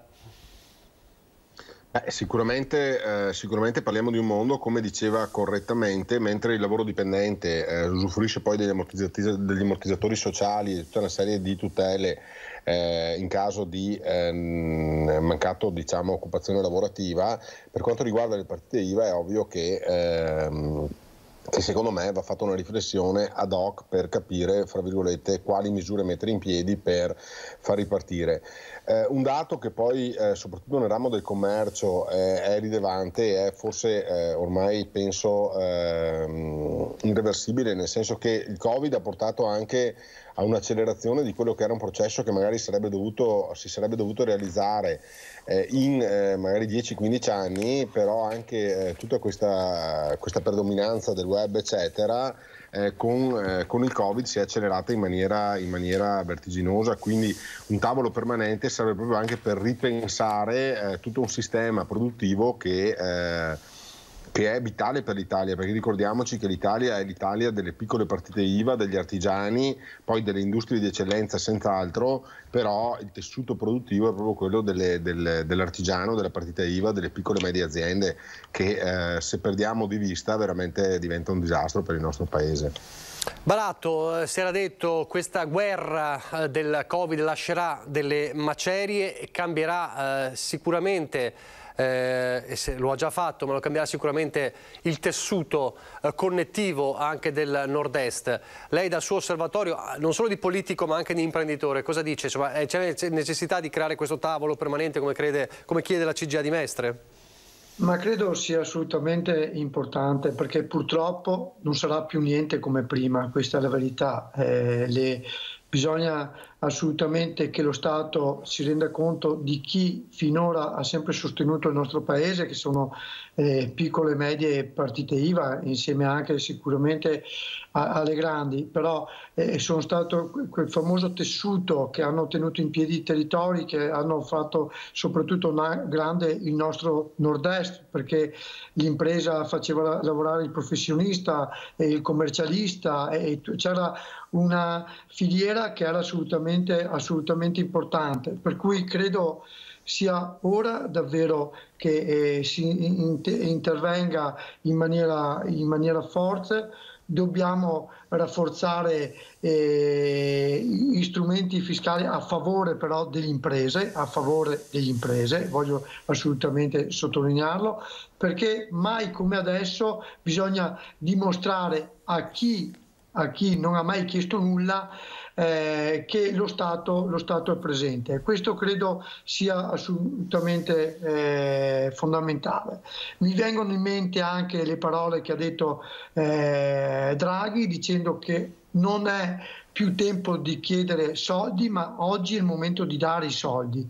E credo che se questa frase ha un senso e una logica, credo che vada nel verso giusto e debba andare verso chi, come dicevo un attimo fa, ha sempre sostenuto.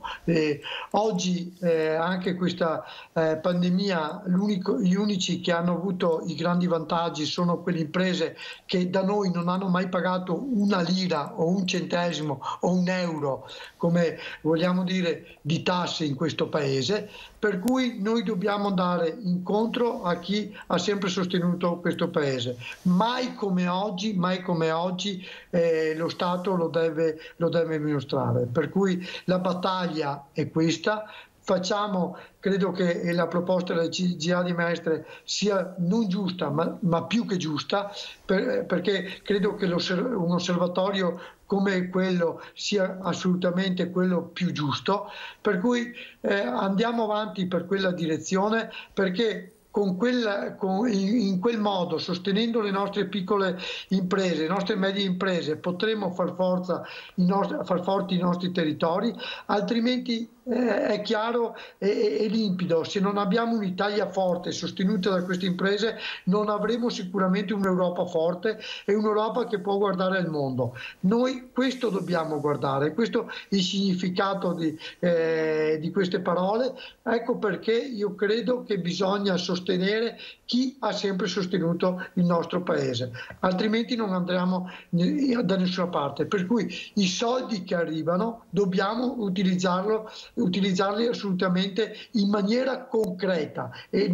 la maniera più concreta è sostenere le nostre piccole e medie imprese. Questa è la verità. Così sosteneremo i nostri paesi, sosteneremo i nostri territori, le nostre famiglie e soprattutto daremo un futuro ai nostri giovani, che è questa la cosa più importante, altrimenti scapperanno più di prima. Questo non lo vuole nessuno. Se questi 2 anni di pandemia non ci hanno insegnato nulla, allora è giusto fallire. È come che io dia un mio prodotto a un cliente che non mi ha mai pagato e poi mi arrabbi se fallisco. È colpa assolutamente mia. Questo è un esempio, credo, concreto. Noi dobbiamo aver avuto una lezione importante da questi 2 anni e credo che l'Europa debba davvero guardare avanti in prospettiva significativa. Questo paese, l'Italia, è un paese che può solo dare non forza ma di più a questa Europa, anche perché l'Europa senza l'Italia non può andare da nessuna parte, okay? Per cui oggi questo paese va assolutamente sostenuto, e chi bisogna sostenere? Chi fa impresa, le piccole e medie imprese che hanno dimostrato di fare un paese forte. Pellicani, poi approfitto anche per chiederle adesso fra poco, a proposito di aziende in crisi, quanto sta accadendo per quanto riguarda le aziende del Mose. C'è una situazione molto molto difficile, ma partiamo da quel tavolo che chiede la CGIA di Mestre per le partite IVA. Non sentiamo l'audio, forse non ha riattivato l'audio. Eccomi, scusate. Eccomi. Sì, no, dicevo, è chiaro che in una crisi delle proporzioni come quella che abbiamo vissuto e che stiamo ancora in gran parte vivendo, qualsiasi sostegno da parte del governo, per quanto forte, non è mai abbastanza per riparare i danni che fa alle imprese, ma anche ai lavoratori. Non dimentichiamo appunto che sono state penalizzate fortemente le imprese, soprattutto le piccole imprese. I dati della CGIA infatti stanno lì a dimostrarlo, le partite IVA che, ahimè, comprendono anche tutto quel popolo sempre più vasto di finte partite IVA, no? Di partite IVA che fatte di persone che di fatto lavorano alle dipendenze di un'azienda piuttosto che di un libero professionista o d'altro. Allora, io credo che il governo, il Parlamento, Barato lo sa, in questi mesi abbiamo varato manovre come non è mai stato fatto nella storia repubblicana, con ristori che sono andati non solo per la cassa integrazione, come sappiamo, ma anche a ristorare le imprese e le partite IVA, proprio tra l'altro su iniziativa ancora un po' di mesi fa del Partito Democratico, ma non solo, è stata inserita anche, è stato modificato i primi meccanismi che con il codice Ateco, che non erano precisi e escludevano e penalizzavano ampie fasce di lavoratori autonomi. Io credo quindi che non è che bisogna innescare una guerra tra poveri, ma bisogna pensare al rilancio del paese. In questo io penso che l'Europa abbia fatto un investimento. Io credo che se c'è una faccia positiva di questa pandemia è proprio quella che l'Europa finalmente ha scoperto quella che è la sua vera missione, passando, per dirla con una battuta, dall'Europa dei vincoli all'Europa della condivisione, perché questo il PNRR, il Recovery Fund, chiamatelo come volete, questi 230, quanti sono miliardi che saranno investiti da qui al 2026 all'Italia, è certo che serviranno a tutti a rimettere in moto. Dobbiamo far sì che siano utili per il Paese, per fare quel salto nel futuro che aspettiamo da tantissimo tempo, quindi recuperare ritardi nelle infrastrutture, ma non solo, che poi sono tutti interventi che servono a favorire il lavoro, le imprese, i lavoratori, cioè a rimettere in moto l'economia e a creare maggior benessere. A questo servono, e concludo, anche tutte le misure, le riforme che stiamo facendo rapidamente. Mi richiamo al decreto semplificazione, alla riforma della giustizia, alla riforma del fisco che andremo a fare entro la fine dell'anno. Ecco, su questo io credo che dobbiamo aver fiducia in questo governo. Per dire sul tavolo, io sono molto favorevole all'apertura del tavolo proposto dalla CGA e penso che il ministro Giorgetti, magari insieme anche al ministro Orlando del lavoro, siano quelli più indicati ad aprire questo tavolo di confronto per fare un focus su tutto questo popolo sterminato che è l'ossatura non solo dell'economia veneta ma di tutto il Paese. A proposito di imprese, allora la notizia che abbiamo dato ieri, CGIL e CISL e UIL che hanno proclamato lo stato di agitazione dei lavoratori delle 3 aziende che operano nel sistema MOSE. Il 24 è stata convocata un'assemblea dei lavoratori per decidere una serie di iniziative di mobilitazione anche eclatanti. C'è un tavolo in regione previsto per il 12 di agosto. A tutti i lavoratori di tutte e 3 le aziende è stato anticipato l'attivazione della cassa integrazione, per molti già a partire dal 23 di agosto. Questo per i sindacati vuol dire il blocco totale del completamento dei lavoratori del MOSE e la mancanza dei controlli sull'inquinamento della laguna di Venezia. Cresce inoltre, dice il sindacato, il rischio che vengano meno le condizioni all'avvicinarsi dell'autunno per l'alzata di sicurezza delle paratoie. Che sta succedendo, Pellicali? Lei è veneziano e conosce benissimo la materia. Ma guarda, l'ho seguita, come sa, fin da quando sono entrato in Parlamento e prima in Consiglio Comunale. Questa è una vicenda complessissima che eredita errori fatti nel passato, ma che purtroppo ancora non siamo riusciti a venirne a capo. Intanto, come diceva, tutti i lavoratori dipendenti del consorzio di Comar, di Teti saranno messi in cassa integrazione e non è possibile che inefficienze da parte del governo, di commissari, soprattutto dei precedenti commissari, una fase commissariale successiva allo scandalo del 2014, durata fino a 6 mesi fa, 8 mesi fa, che ha prodotto risultati ancora peggiori di quelli che c'erano prima. Io credo che l'obiettivo deve essere chiudere il consorzio Venezia Nuova, che è stato fonte non solamente di tante umiliazioni, dello scandalo eccetera, ma ha dimostrato di non saper essere lo strumento giusto per governare un sistema così complesso.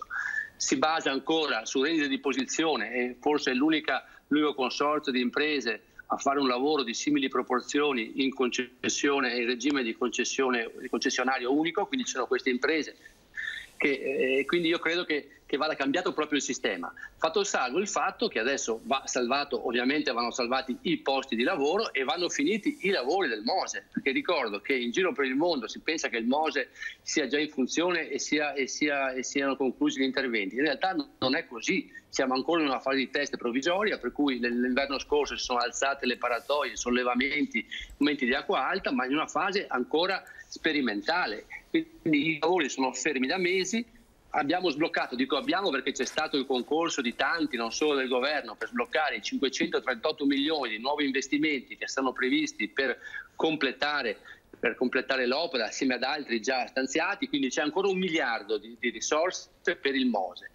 Io credo che a fronte a questo non possiamo pensare al fallimento delle imprese che stanno lavorando su questa cosa. Quindi io credo che vada trovata una quadra, un accordo al più presto per ripartire e per concludere i lavori, chiudere il MOSE e ripartire con una nuova stagione che è già prevista per legge, perché il decreto agosto del 2020 prevede che il consorzio Venezia Nuova venga chiuso e c'è infatti il dottor Massimo Miani che è il commissario liquidatore del consorzio e prevede l'istituzione di un'autorità di gestione non solo del MOSE ma di tutta la laguna, che è lì da 1 anno ma non è ancora stata istituita. Bisogna farla subito, a settembre va fatta l'autorità che deve comprendere anche i lavoratori che da sempre lavorano su questo campo, mi riferisco a quelli adesso messi in cassa integrazione, e ripartire con una nuova stagione. Se questo non lo facciamo subito sarà un fallimento di tutto quello che è stato detto e fatto in questi ultimi mesi.